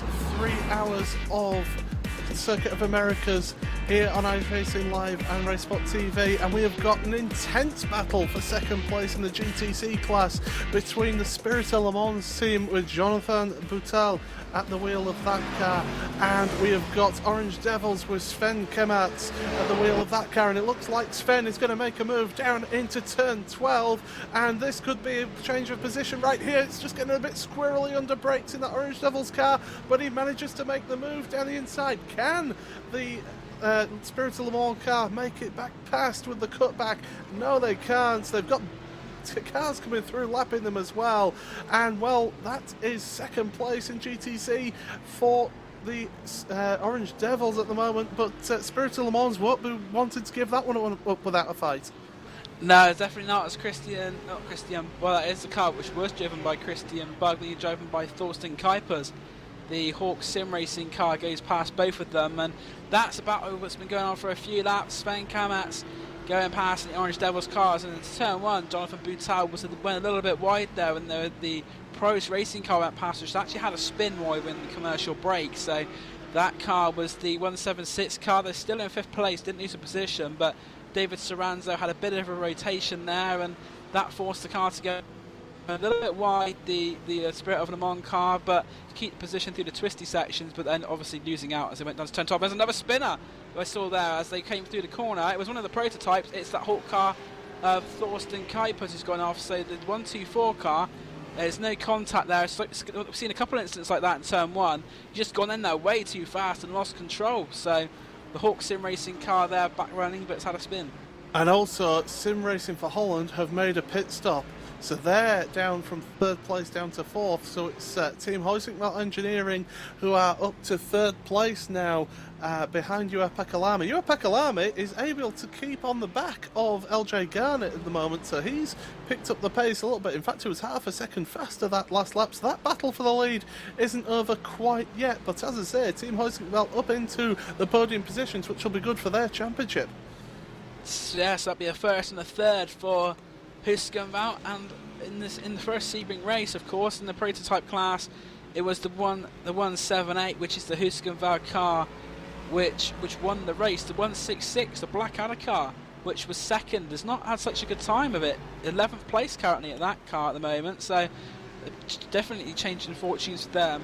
And the 124 car finished in 3rd place at Sebring, and that's up into 7th place. That's the car we just saw spinning, in fact, Thorsten Kuipers' machine. 4th in Sebring was the FRT Hawker 142, and 5th was the 111 Core Sim Racing. So you've got to say Huizinga and Core are the two which have been showing similar performance levels, though Pekalami now right on the back of that Friction Racing car. They both teams here look for their first win in the prototype class this season. Absolutely is. Oh, Pekalami going in fast, just sliding that car around the corner. It's not necessarily the fastest way around the corner though to slide it through, but he's managing to just keep on the back of LJ Garnett, but has just lost a little bit of time through this stadium section of this track. And well, it's a fantastic track to watch racing. It always produces some good racing as well, Dan. Yeah, COTA, one of the newer circuits, of course, which has been around the last few years, and iRacing snapped up the circuit and done a great job with it. And the circuit really does provide some great racing, although it's quite a tough one. It's probably not many of the drivers' favourite circuits, you got to think, but it's producing some great racing. And the gap, though, now up to just over a second between LJ Garnett and Juha Pekalami, and they're now on their 73rd lap, and we are now coming towards the 3/4 mark in this race, because we've had 2.5 hours nearly of racing done, so we're not far away now towards the end of the race, coming towards the closing stages. And when you get down to the last 25-30 minutes, the endurance mentality may start to go from some, and it'll turn into a sprint race. Absolutely, as we're seeing with the 166 Blackadder Motorsport, we just ran a bit wide through the penultimate corner, trying to catch up to the 155 Blue Flag Racing prototype. That's over 10th place overall in this race. There's just 1 second between the two of them at the moment. Just quickly going through your top three. So yeah, you've got Friction Racing at the front with Coulson Racing in second, Team Huizenbelt in third place. In your GT3 class, you've got NAB Racing there in the lead of the GT3 class, with Racing Lions in second place, and in third place Mad Cape Racing. And we've got a spin for the 149 car. That is John D. Allen, and yeah, he lost control going through turn 8. Yeah, so the twisty sections claims no victim. John D. Allen currently in 15th place in that prototype class, so he looks like he's gone a little bit wide coming out of 7, which has meant he's lost it mid-corner during 8. He's done well to nice little spin turn there, made sure he didn't hit anybody else, joined the track safely. But 49 Motorsport is not having the best of days today. They're currently the last of the prototype runners. And just to finish off your top threes in the different classes as we hit 30 minutes to go in this race, you've got Baguette Racing with Evan Milliard in the lead of that race in the GTC class. Orange Devils just coming across the line now in second place. They're 1 minute 20 seconds behind Baguette Racing. That just shows the dominance that Baguette Racing have had over this GTC class. Spirit of Le Mans, Jonathan Boutel is in third place in class, and well, just slowly dropping back from the Orange Devils of Sven Kamertz. So obviously that Orange Devils car just coming good towards the end of this race. Yeah, the Orange Devils car, I don't think it's going to have anything for Baguette Racing. In the last 2 rounds, they've really proven they are the class of that field, and Evan Milliard, a faultless performance again from him. He's proven to be one of the greatest drivers we have in this series, I have to admit. Riding out of turn 20 there, he seems to be enjoying it a little bit, but it's not just this race that's impressed me. Evan Milliard has been a real force in the first 2 races, and the gap they've got is extraordinary, and it looks like it's going to be a repeat of Sebring for them. Yeah, it certainly does. They absolutely dominated the field in that first round at Sebring as well, that 4 hours of Sebring. Just as far as the GTC Championship goes, Baguette Racing, if they win here again, they will be in the lead of that championship by a good margin. As we just have a look at the 155 Blue Flag Racing, Victor Drevgaard, he's got Tommy van der Gucht right behind him now in that Blackadder Motorsports car. Will they make the move down into turn 11? They're having a look but decided against it. Will they get the better run out of the corner? They're certainly looking for it, but out of that corner, just able to get in that draft now. Will they be able to use that draft to be able to get a pull alongside and make that move stick down that back straightaway? Can they get close enough to make a lunge? They're having a look there, but will they actually go for it? He's going late on the brakes. There's a spinner in front of them, and that's the NKH car, I believe, that spun there. Is it 49 no, again? 49. It's John Allen. 49 Motorsports car. So that car getting in their way, and Blue Flag Racing ended up losing the position to Blackadder Motorsports. Yeah, so a victim of circumstances, unfortunately. Now, I was going to go and have a back look at that, and seeing that the 49 car As I say, I thought he was very late on the brakes there, Van der Gush. He managed to just about get it stopped and did a good job to avoid that 49 Motorsports car as well. And it wasn't, in fact, the 49 car that I don't think made the difference, just that he was so late on the brakes. And a great move there from Tommy Van der Gush, the driver from the Benelux club there. So good driving from him, and that's put him up to 10th place. I didn't think he was going to make it, if I'm honest. I thought he was going in a bit too hot there, but very good on the brakes there. Must have a good feel for the brake pedal there, and making it up to 10th place for Blackadder Motorsports. But can Victor Drevgaard, can he make any impression to make it back past him? He's already dropped back about a second now, so maybe he just doesn't quite have the pace of that Blackadder Motorsport car. We'll soon see in the next few laps if he's got a pace or not. They're coming up to traffic now as well, so the car in front of him is Michael Postama for the Racing Lions, so that car is second in its class, of course, so it won't want to be taking any unnecessary risks, but he's caught right up now again, has the blue flag racing car. I think he'll get past this BMW in an advantageous place as well if he can just stick it down the inside now. Which he does indeed, so that gets past the back marker there, but I don't think it's quite close enough to use the draft to be able to close up and make a move, but certainly he'll get a little bit of the draft maybe just to close up the gap. And Dan, I believe you did actually place about a second and a half behind now, behind that leading car, about 1.1 seconds actually. So Juha Pekalami still doing a good job there, managing to keep with them.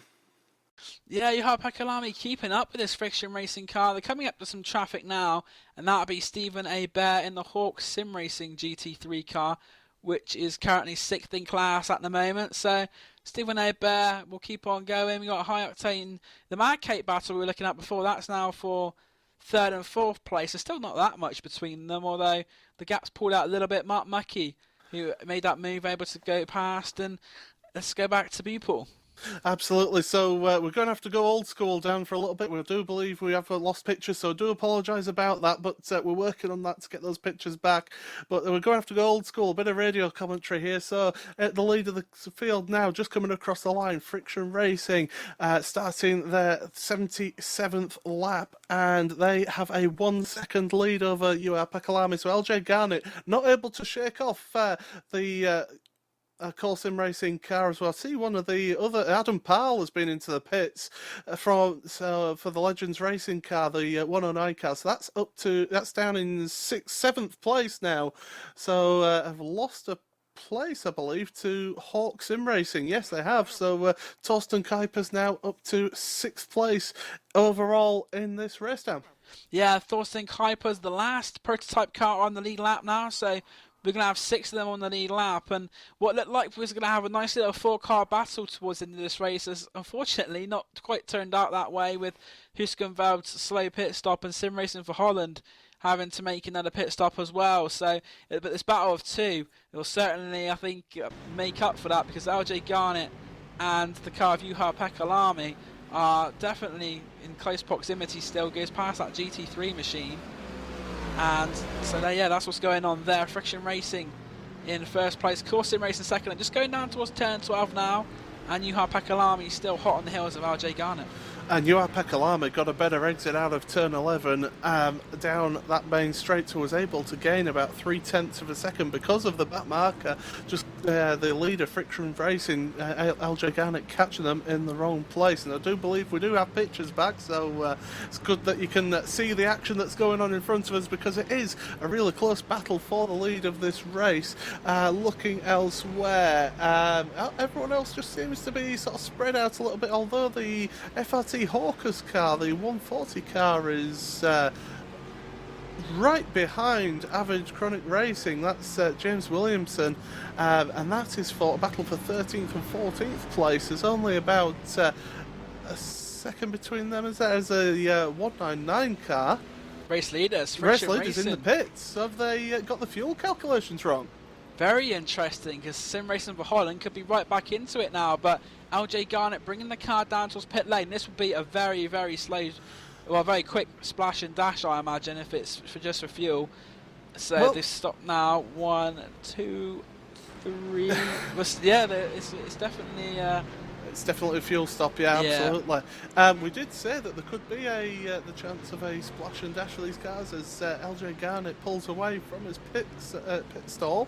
So Sim Racing for Holland, though, just coming down the pit straight now. I don't think they're quite going to get the position, though. Team Huizenveld Engineering, Christian Kiewit now up into second place overall. The question is, can they last to the end of the race now? Because they did have a pit stop, remember, an extra pit stop. So, oh no, they didn't actually. They haven't had the extra pit stop. It's Sim Racing for Holland that had that extra pit stop. So did they choose to have that earlier so that they were able to go longer and push on for longer? That may be the case. Maybe all these cars in the prototype class may have to make another pit stop. So, coming to 20 minutes to go, and this race could be thrown wide open again, especially if Core Sim Racing have to come in as well. Our current race leaders with Juha Pekalami behind the wheel. Well, I'm just having a look at it now. So, Core Sim Racing and Team Huizenveld Engineering have only made a pit stop twice each. Then you've got LJ Garnett, who's just been in to the pits for a splash and dash. Sim Racing for Holland are only 2.5 seconds behind LJ Garnett. They've made 3 pit stops as well. And Pros Racing Spot, they've made 3 stops as well in 5th place in the prototype. So, really, you'd say that looking at it, Sim Racing for Holland and also the Friction Racing cars are looking. If the others are trying to just sort of stretch their fuel and trying to make it to the end, these cars can push to the end now. So just having a look at the fuel, and on lap 56, LJ Garnett made the change, and when did Core come into the pits? I think they were only about 2 laps afterwards.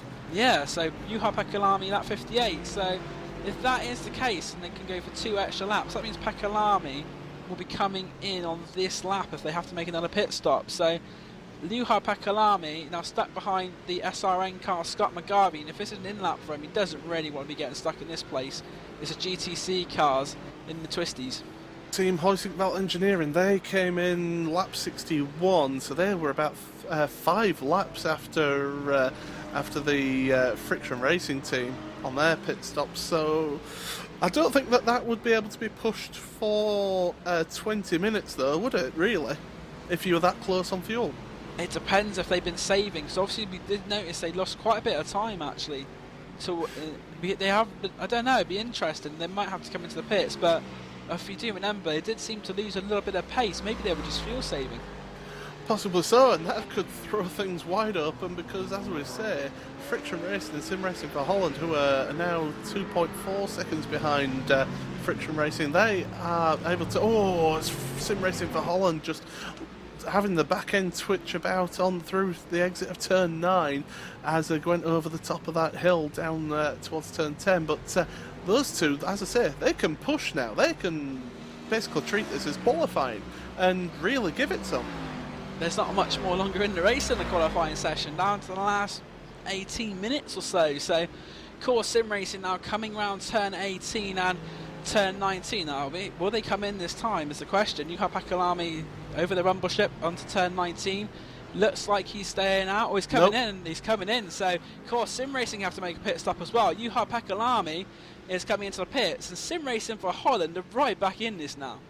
Absolutely. So Sim Racing for Holland, they could be the 3rd leader in 3 laps right here.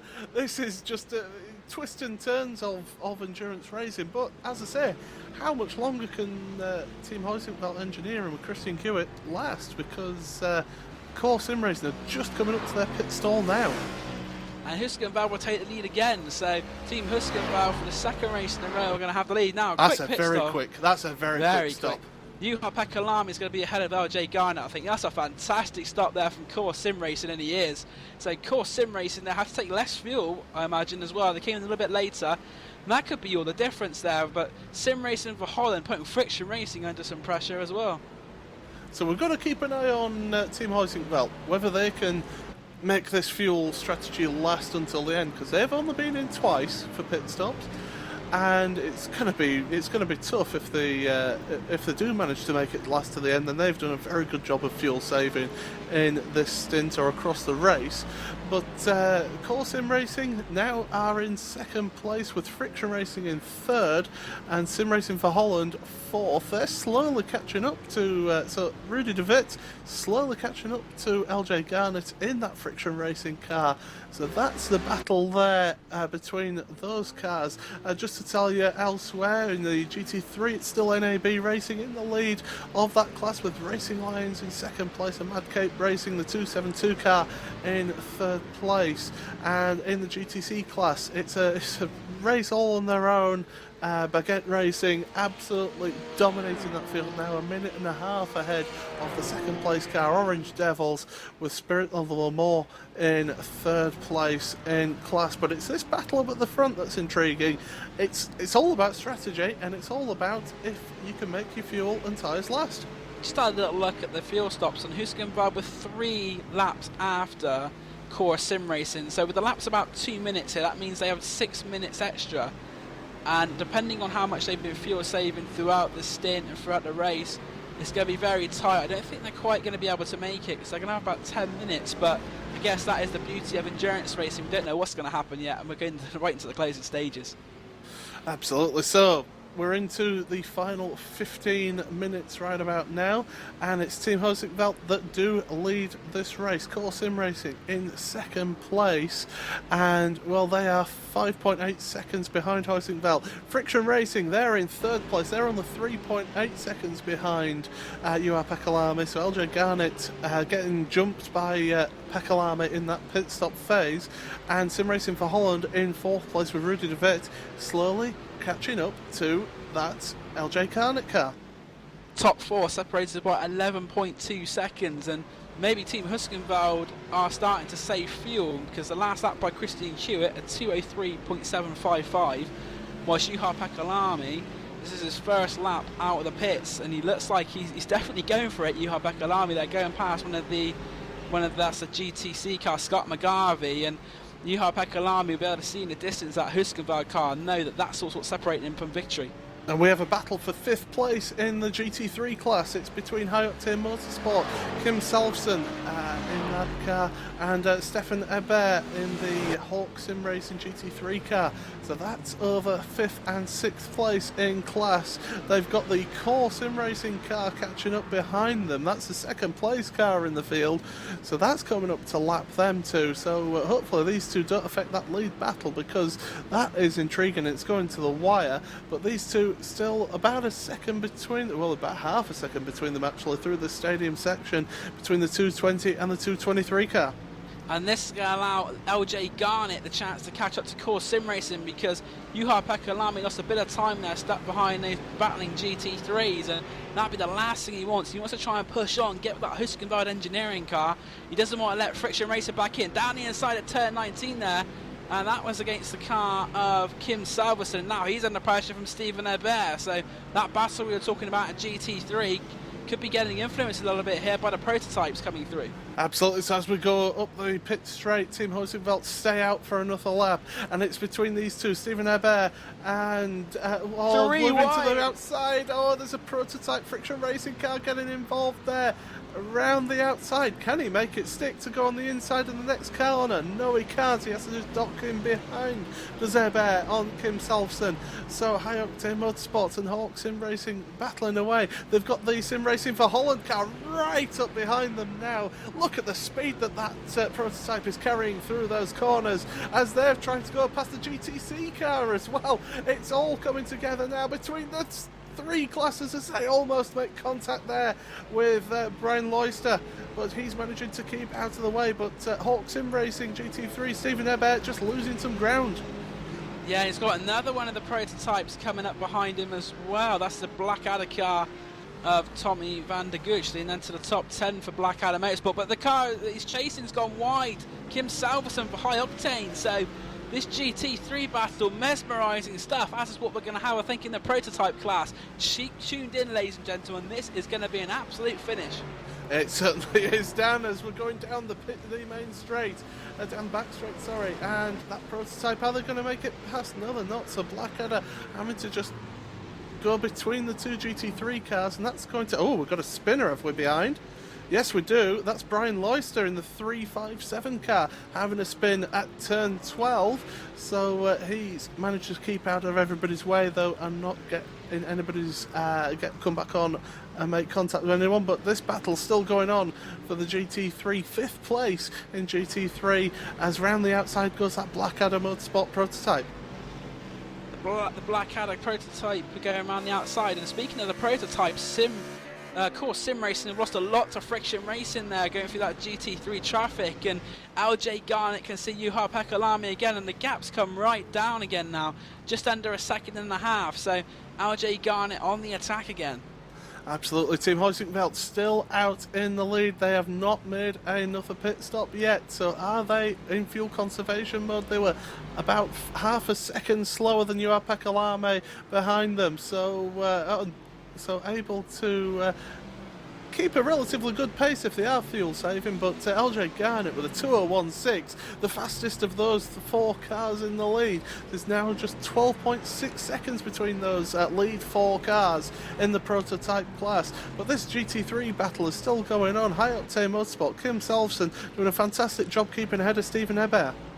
Yeah, Stephen Hebert will be trying to make this one a bit wide though, Hebert. I think Kim Salvesen will have the better of this 7, 8, 9 section now as he makes that left-hand turn 9. Although turn 9 very poor for Salvesen, and then we could see a move down the inside for Stephen Hebert. They come down turn 10, goes defensive, but Stephen Hebert bolts out to the left-hand side. He's going to try and brake later in that Hawk Sim Racing car. High Octane are on the outside. They're going to try and get more drive out the corner, and that's exactly what's going to happen. So down the back straight, you've got Stephen Hebert and Kim Salvesen. Salvesen on the outside for High Octane Motorsport, and Stephen Hebert on the inside for Hawk Sim Racing. They're down the back straight now, 150 miles an hour they're hitting as they're about to get to the braking point now. Stephen Hebert will try and brake later than that car on his outside, which he's managed to do, although the car on the outside, the High Octane car, trying to fight it but not going to be able to do it. So another position gain here for Stephen Hebert. Stephen Hebert, fantastic side by side all the way down that back straight between turns 11 and 12, and able to keep it on the inside and make that move stick. But Salvesen not giving up that position yet, and I think that little bit of damage on the front of Salvesen's car just may have affected his top speed, and in the end that might have just lost him that edge down the straight.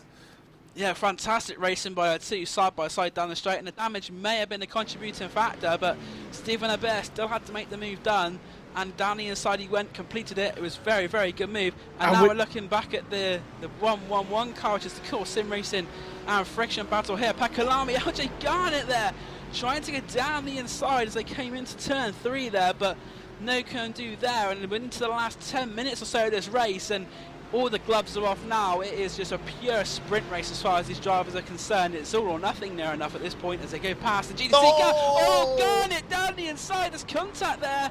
And LJ Garnett, unfortunately, looks like that he may have, he's definitely scuppered their position, and he's come back out now behind Sim Racing for Holland there. So Rudy de Vit makes a position up now. So Rudy de Vit in that final podium position, and that was unfortunate there for LJ Garnett. One risk too many there, and it's cost him some positions. And has that given Juha Pekalami some damage as well? Because there was slight contact between the two of them as, LJ Garnett tried to go around the down the inside very late in the brakes, tried to get past. Actually, do you know what? I think they managed to miss each other after all of that. But Juha Pekalami still going, but now he's got Rudy de Vit closing down on him. He's only 2.7 seconds behind, and this is the battle for the middle step of not the middle step of the podium, but the second step on the podium as well. It's still Team Huizinga out in the front. We've got about 7.5 minutes of this race remaining. Can they, incredibly, are they able to keep that car going and be frugal with the fuel? Because they're still staying out another lap. That is the main question. I think there was a slight bit of contact between friction and core. It looks like as it slid, that the back of it may have just gone into the wheel ever so slightly. It was light contact though. LJ Garnett did well to recover it so quickly, but as you say, Huizinga going for another lap. We've had 2 minutes and 52 seconds when they came across the line, so by that maths, I'd say there's 3 or 4 laps to go. So if Huizinga are trying to save fuel, they'll be loving seeing what's going on behind, because that means they've got an even bigger gap now and even more opportunity to save that fuel.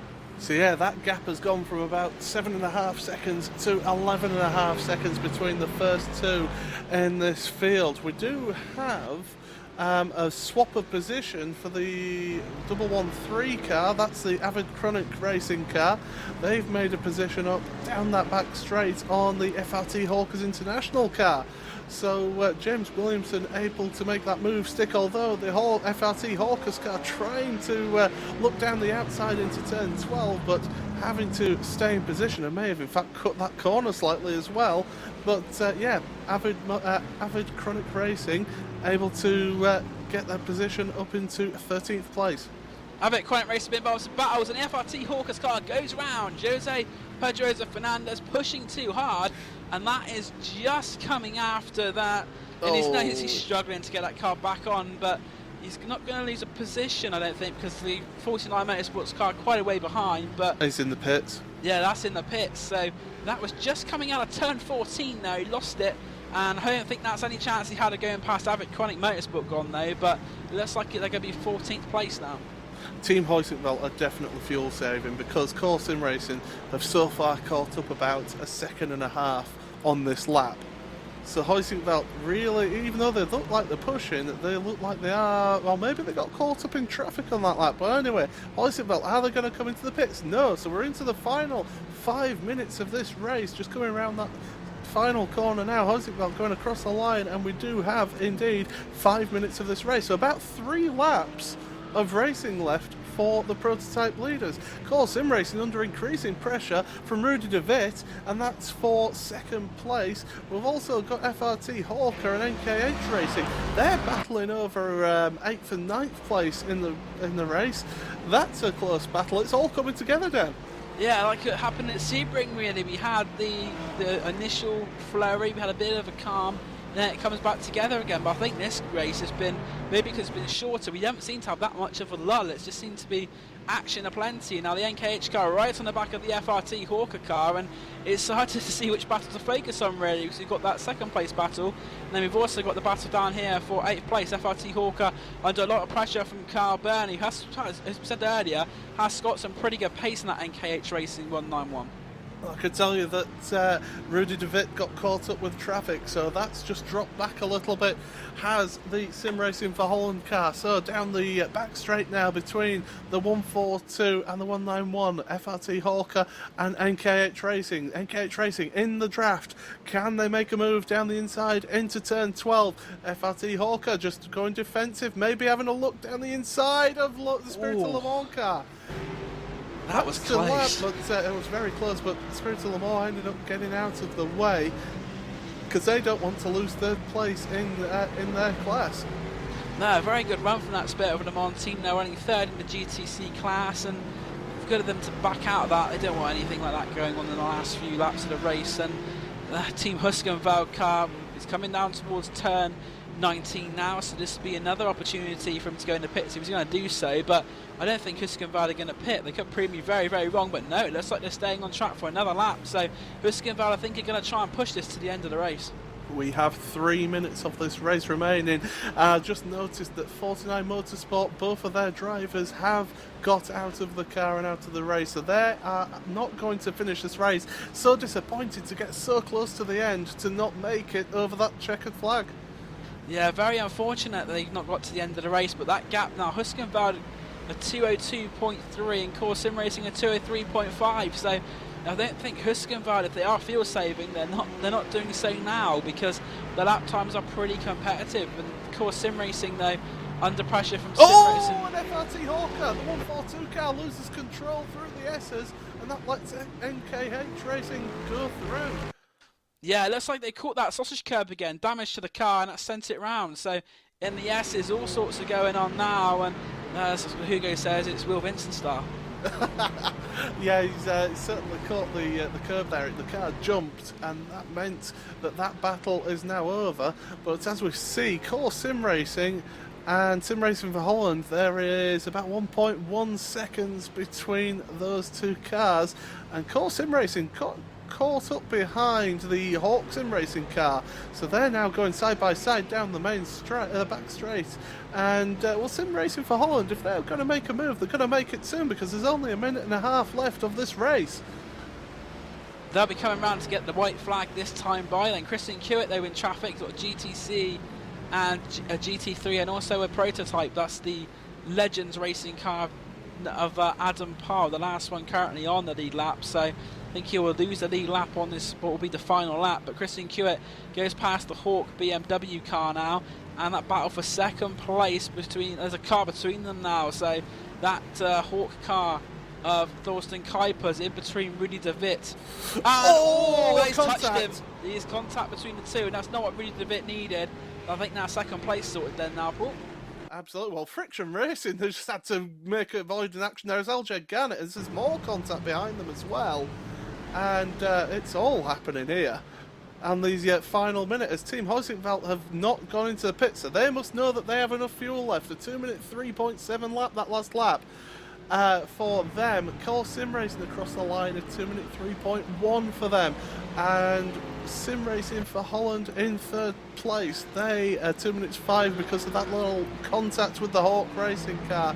That Hawk Racing car actually ended up losing positions, I believe. Yes, it did. They lost positions to FRT Hawker and Blackadder Motorsport because of that, by the looks of things.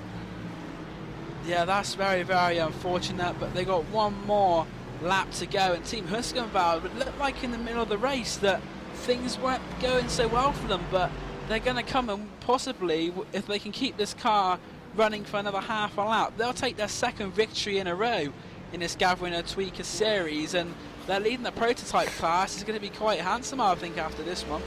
Absolutely. So we are in fact on the last lap here, and Team Huizinga, all they've got to do is make it to the end, and if they do, they've pulled a blinder on the strategy with that, just taking it a little bit easier in the middle of the race so that they're able to stretch out that fuel strategy, and that's what we said, the fuel strategy would end up winning you this race. Core Sim Racing in second place, Sim Racing for Holland in third place, now about 2.5 seconds behind, so they're not going to make it. LJ Garnett in the Friction Racing car after that spin and minor contact in fourth place, 1.5 seconds behind the Sim Racing for Holland car. But Team Huizinga, they're coming around those final right-handers, stuck behind a bit of back markers. It's NKH and Legends Racing in front of them, and Legends making it past the Orange Devils as well. Team Huizinga having to take a void in action there from the NKH. They're racing for position. NKH and Legends are racing for position. Carl Burney does not want to lose the lap to Huizinga because that'd be over, but the race is over. Team Huizinga take victory for the second time in a row.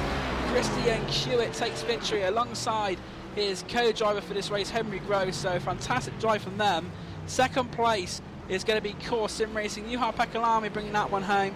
Sim Racing for Holland take third, Friction Racing fourth, just 11.5 seconds between our top four, and that really has been a breathtaking last half hour to this race. And we've also got the Baguette Racing car coming through over the line. Oh, sideways, going alongside a photo finish between them and the Spirit of Le Mans car, who's going to end up finishing third in class. But we've got the 109 car, Legends Racing. They're still battling away with NKH. NAB Racing, they're coming round to the finish, but they're still a bit off of that finish line. We're concentrating on this battle because it is a very close, intense battle for the 6th and 7th place. NKH Racing trying that wider line to get the better run out the exit of turn 11, and they've certainly got the better run. They've got the speed down the straight now. Can they carry that speed all the way down into turn 12? They seem to be just not able to pull alongside. They're losing a little bit of time. Legends Racing going defensive. NKH, oh, they're not quite as late as Legends Racing, but there are back markers there. Very, very close. Legends Racing running wide. NKH trying to make the move now. They're going to take the wider line into this corner now. Try and get it tighter in through that right-hander. They're alongside. They're neck and neck between the two of them. Legends Racing having to yield the position, but they've got the inside line for this left-hander. Now NKH have the inside line for this long quadruple apex right-hander. Through they go, and they have taken that place through towards the end of this lap. There's back markers ahead. Will they get in the way? No, they won't. NKH Racing Will they keep that place? Down into penultimate corner, it's a left-hander. Then in the final corner, it's another left-hander. And NKH Racing, you'd have to say, have got this position through the final corner, and they will go across the line behind the GTC car and past them, and they finish in 6th place ahead of Legends Racing. The top 7 finishing on the same lap, and what a race for all those cars. And I do have to mention NAB Racing finishing first in class for the GT3 class, with Racing Lions in 2nd place, Madcape Racing finishing 3rd with a 272, and Madcape Racing finishing 4th with the 274 car. And in GTC, because we got caught up in that battle, fantastic drive from Baguette Racing to finish near enough a lap ahead of the field, as well, Baguette Racing winning, Orange Devils in 2nd place, and Spirit of Le Mans, fantastic effort from them to finish 3rd, but a lap behind Baguette Racing, who are going for a little bit of a spin, just to go in a bit of a fun there to celebrate winning that class. So, after all of that, and as the Baguette Racing go for some donuts, we'll go through the class results. First of all, starting with your prototypes, and it was a fantastic result from Team Heusenfeld Engineering. Brilliant move in terms of strategy to end up winning that race. Core Sim Racing, 2nd place after being battling for so long, been leading for 64 laps of that race, ended up finishing 2nd. Sim Racing for Holland finished 3rd, considering that they fell down to 10th place at one point because of an early spin in the race. 4th place, Friction Racing, then 5th place, Pros Racing Sport, 6th place, NKH Racing, 7th place was Legends Racing, with that fantastic battle between those two right to the death there. FRT Hawker were in the 142 car in 8th place, a lap down. Blackadder Motorsports in the 166 in 9th. Hawks in Racing in 10th in the 124, with Apex Racing Team in 11th, Blue Flag Racing in 12th, Avid Chronic Racing in 13th place, and FRT Hawkers International with the 140 car in 14th place. Now to go through your GT3 class, and it was NAB Racing who ended up winning that race, with Racing Lions in 2nd place, Madcape Racing Team with a 272 in 3rd, the 274 car of Madcape Racing in 4th, Hawks in Racing, the 223 car having battles with the 220, they finished 5th and in 6th place respectively. Blackadder Motorsports with a 269 in 7th, Blackadder Motorsports with a 267 in 8th, Hawks in Racing in the 225 car in 9th, Euphoria Racing White after that damage with the pit entry in 10th place in class.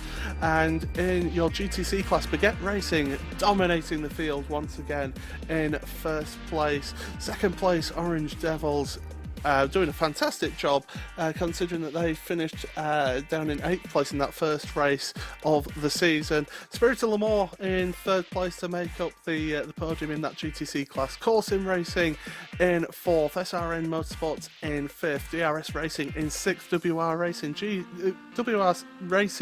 in 6th, it's all getting a bit much for me, in 7th even, 8th Blue Line Motorsports, 9th ABL Endurance Team, and then also some of the cars that didn't finish. The 49 Motorsports car ended up not finishing at the end there, which was a shame for them to get so close to the finish.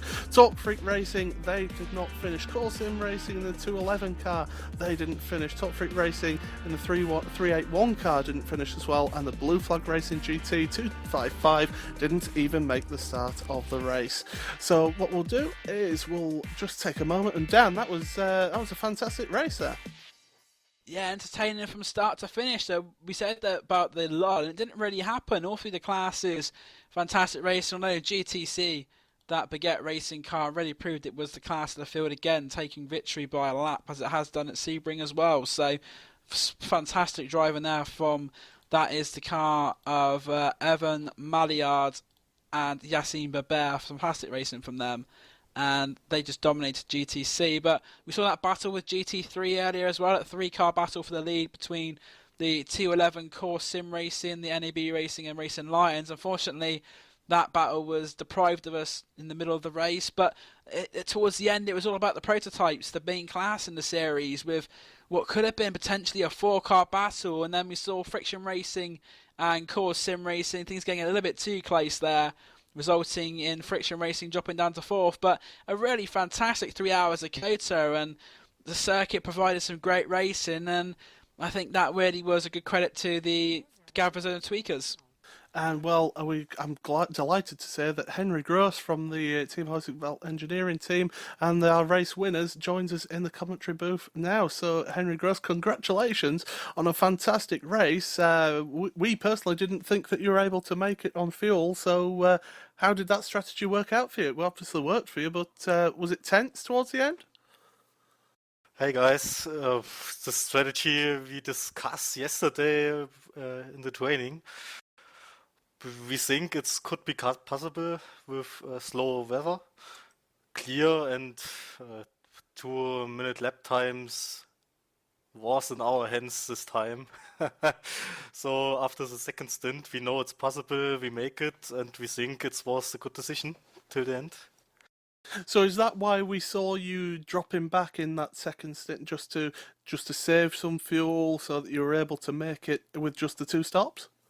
Yeah, first stint I make it with mapping 1 and lift and coast sometimes, and second stint we switch to mapping 2, lift and coast even more, drop some time, but we know it's 25 to 30 seconds with an extra stop. And so you must be delighted because, of course, that's yet another victory for your team, and it's looking good so far in the championship for yourselves. Yeah, it's great. We not know it when we registered to the GES, but after the first race we trained even more for the second race, and now we want a good finish in the series. And just finally, looking forward to the next race. Are you confident now, because you've got these 2 race wins, that you're able to push on and compete? Yes, but our class is really strength. We are nearly as the lap times as the others. Last race in Sebring we win with some problems from the other teams and has a big gap. This time our tactic was very good. Next race we will see. Okay, and just finally, is there anyone that you want to give a special mention to? Yeah, greetings to all our team members that watched the stream. Greetings to Housing World Engineering, who will watch the replay, I think. And thanks you for the stream. That's not a problem. Henry Gross there from Team Housing Belt Engineering ended up with that win by 7.2 seconds. Thanks for joining us in the commentary booth there. And what we're going to do now is I'm going to just bring down Martin Yun from NAB Racing, and I'm trying to do that, but there we go. And so Dan, I believe you're there with Martin. Yeah, here Martian Yoon, the race winner in the GT3 class. I also believe his teammate Fabian de Jong was waiting to speak to us as well, but speak to Martin first. And it was quite a tight battle in the start of the race between yourselves, Racing Lions, and the Core Sim Racing car, but you come out on top, so you must be delighted with the win today. Yeah, it was great. Really, well, of course, thanks to Fabian, who did a great job, and well, thanks to Tweakers, because for doing this. It was really a great race. Yeah, it looked a really exciting race. Any particular highlights for you during your stints out there? For me, it was just getting it home as soon as possible and safe as possible, and that's what I did. Yeah, fantastic effort from you, and the 208 car finished in 5th place in the first round at Sebring, backing up with a win, so quite a solid start to the season for you. Yeah, we couldn't hope for more. This is really not what we were expecting. We expected to do good, but not this good. Anyone you'd like to thank for today's races? Well, like I said, of course, Tweakers and you guys for doing a great job on the coverage. And I'd like to thank Gerrit, our team manager, who brought us together. And without him, there wouldn't be any NAB racing. Thank you very much. And I believe Paul was with your teammate Fabian de Jong. Yeah, I thought I'd bring Fabian into this as well because you seem to have a really good pace at the start of the race, and we're really pushing for that race victory from early on against the core sim racing team. Yeah, I almost had Paul at qualify, but I made some small mistakes. And at the start I lost the position because I was in the wrong gear. But yeah, at the start and the first stint I was stuck behind the core sim racing and racing lions. But with some traffic I got past them, and we also had an accident with the core, but I don't know really what happened there. Well, yeah, there was that that little incident there. It was decided that there was no sort of any action to take because there was a little bit of ghost contact, but unfortunately it denied us a chance of having a thrilling battle because it looked like both of you were pretty even. Both of who? Yourselves and Core. I thought you were pretty close and even in times. Yeah, I think I was a little bit held up because from them, but yeah, I really don't know because we didn't. Well, they crashed, and I don't know what their pace was really, but I keep them up really easy. And just finally, anyone that you want to thank? I know your teammates thanked the team. Anyone else that you want to mention? Yeah, well, of course my team and yeah, maybe a little bit Rudy because together with him I created setup. Okay, well, Fabian, congratulations on winning the class GT3 class, and all the best for the next round. Yeah, thank you, and thank you for the broadcast. Thank you very much. And Dan, I believe you've got our GTC winner as well.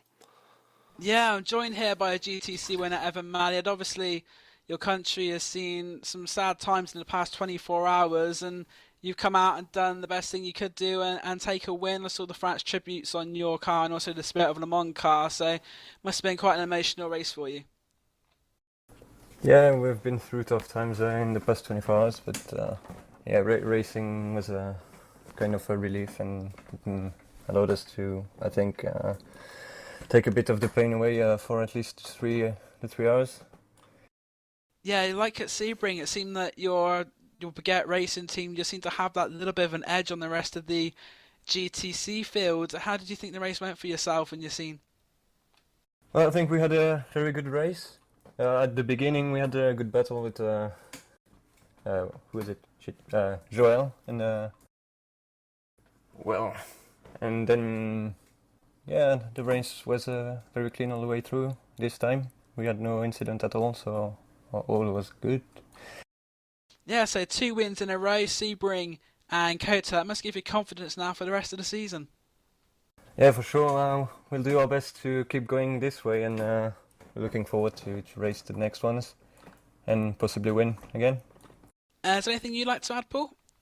No, I think it's a fantastic result from yourselves and a completely dominant performance once again in that GTC class. So congratulations on the race win. Thank you very much. Finally, anyone you'd like to thank for this afternoon's racing? Yeah, I'd like to thank you for the broadcast. Thank Yassine for his driving; he did great, and thank Jonathan for making the skins as well, because they look very nice and a very good tribute to what happened. Yeah, thank you very much. And that's Evan Malliard, the winner of the GTC class. Absolutely touching tribute from both the Baguette Racing and also from the Spirit of Le Mans team. So well-deserved win and well-deserved third place as well for Spirit of Le Mans there. I've also got here, I've brought into the channel here, it's Juha Pekalami, who finished second place in the race in the core sim racing team. And Juha, it was an interesting race from yourselves, and Frederick Rasmussen did a fantastic job getting you into a good position to start with. Oh yeah, that was a very interesting race. I knew that I'm a little bit slower than my teammate Frederick, who did an amazing job on the first 2 stints, and but I just tried to keep up the pace, and I just saw myself losing a little bit time to the guys behind me, and I got a little bit worried in there.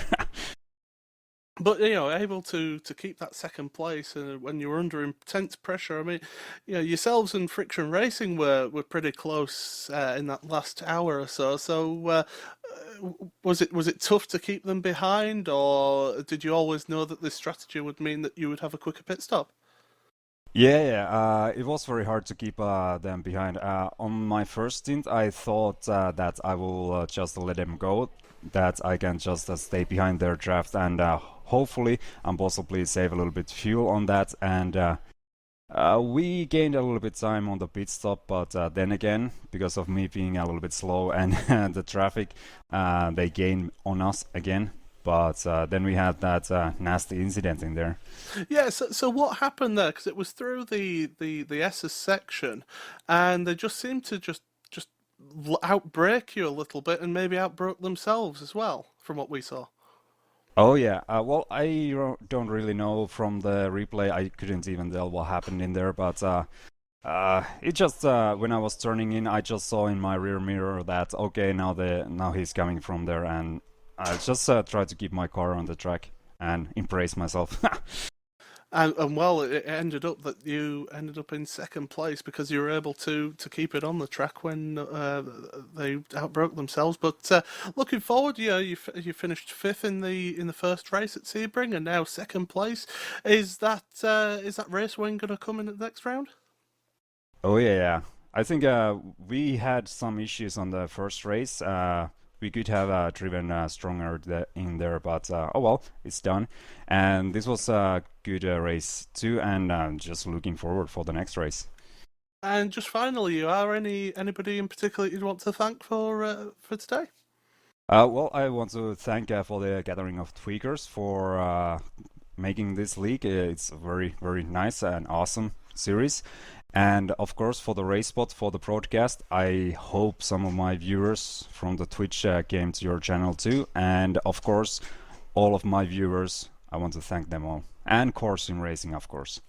Absolutely, we always enjoy the Grip TV fans. They always bring something to the stream. So thanks a lot to you guys that have watched, and thanks a lot to you, Apakalami, who finished second place overall. Dan, over to you.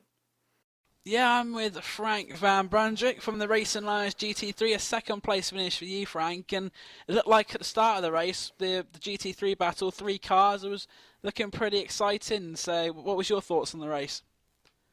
Yeah, very happy with the result. Didn't expect it, but yeah, the beginning of the race was really fun. The core team was quick in the beginning of the race. Afterwards, I was a bit quicker, but with Fabian behind me, he was even quicker. So yeah, that was challenging. Some challenging overtake from Fabian. It was close. It was nice. Yeah, I really enjoyed it. Yeah, we saw the NAB car come into contact, unfortunately, with the core car. It looked like you took a little bit of a hit from that. Was there any damage to your car as a result? No, the car felt pretty good afterwards, so no, it wasn't noticeable. So, second place finish here, and obviously going into the next round at Watkins Glen, you'll be hoping to be racing that close again, I assume. Yeah, sure, we hope, but I don't expect to be in Watkins Glen to be in second place, to be honest. A second and a fourth though so far for you this season. It's not looking too bad for you. You're up with the front runners in the GT3 class. Yeah, we did not expect this, to be honest. So we are really happy. Is anyone you'd like to thank finally? Well, of course, all the organizers and the stewards. This really makes this series great. Thank you very much. That's Frank from second place in the GT3. I believe Paul has got a second place driver from GTC with them. Yeah, absolutely. Sven, I do apologise if I pronounced your name wrong, but Sven Kamet, who joins us now from the Orange Devils, finishing second in class. And, well, it looked like it was a tough battle for yourselves, but you were able to catch up to Spirit of Le Mans and ended up taking the place from them to finish second. Yes, indeed, it was a very exciting race from our point of view. We did manage to carry Spirit of Le Mans near the end there. Baguette was, well, as it was said before the start of the race, they would just drive away as usual. But so you must be happy with that result, because in the first race at Sebring you finished 8th in class. So second place does a good job for your championship chances. Yes, indeed. The first thing at Sebring was a good learning experience. Was for most of us was our first endurance race, and now with a bit more experience, we managed to drive a perfectly clean race. No spins, no off tracks, no contacts anywhere. So that's what the result came from. And do you feel confident going into Watkins Glen? You know, as you say, last round was your first endurance race. So are you feeling that confidence and that experience is helping? Most definitely, Watkins Glen is also one of my favorite tracks now. So I'm definitely going to enjoy ourselves there, and it's going to be the same as for this race. We'll just see where we end up and try to do our best again. I would like to meet a driver who doesn't say that Watkins Glen is one of their favourite tracks, because it is one of those true great drivers' tracks, and it does make for some exciting racing. Just finally, do you want to thank anybody while you're here on the broadcast? Yeah, definitely. I would like to thank the organizers, you for broadcasting it, and all the racers for racing. I would definitely also like to thank my teammate Thomas, who did an excellent job in the second stint. He did more than enough for us to complete the stint. And then the two other teammates that couldn't make it tonight, Steve and Alessandro. I would like to thank them as well for the experience at Sebring, which brought us this far on this race. And you also get high praise from Hugo for the good-looking skin on your car as well. So, Sven, thank you very much for joining us, finishing second in GTC class for the Orange Devils. And finally, Dan, I believe you got Rudy de Vet from Sim Racing for Holland. Hello, Yeah, guys. I've got Rudy with us. A very eventful race with Sim Racing for Holland. You had that spin early on, which saw you drop down to 10th place, but a spirited fight back to finish third, under 10 seconds from the winner. Yeah, it was a bad start for us. Dennis had a small a half spin. Actually, it wasn't even a real spin. And then it gets really hard to get through the pack, because it's really difficult to pass. And I believe there was also a little contact with one of the cars. And we had a strategy that that Dennis would only drive one big stint, and I was gonna have to drive the rest of the race. So we made him throw in a little extra fuel at the pit stop, so that we hoped to get a bit shorter stops in the end and gain some time there. Yeah, towards the end of the race, the strategy really became prevalent in the prototype class. Everyone sort of throwing a curveball. Huskin third were able to go to the end, but the other three had to for pit for fuel. And I guess that last stint of the race was more like a sprint race when you were so close together.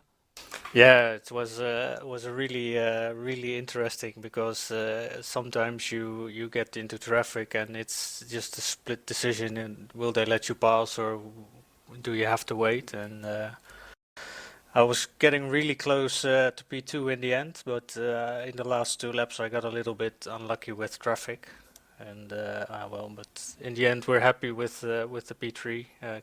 And seeing how close we got to the winners, I think we can be really happy. Yeah, next round of the series go to Watkins Glen. Do you like Watkins Glen as a circuit that you think that the Sim Racing for Holland team can do well at? I don't know. We'll have to wait and see. I noticed today that our car was a little bit less top speed than the other cars. So we'll have to work on our setup to run it with a little bit less downforce, and hopefully we can get a good result there as well. Anyone you'd like to thank today, Rudy? Just everyone who enjoyed the race, because I enjoyed myself as well, and I hope everybody else did as well.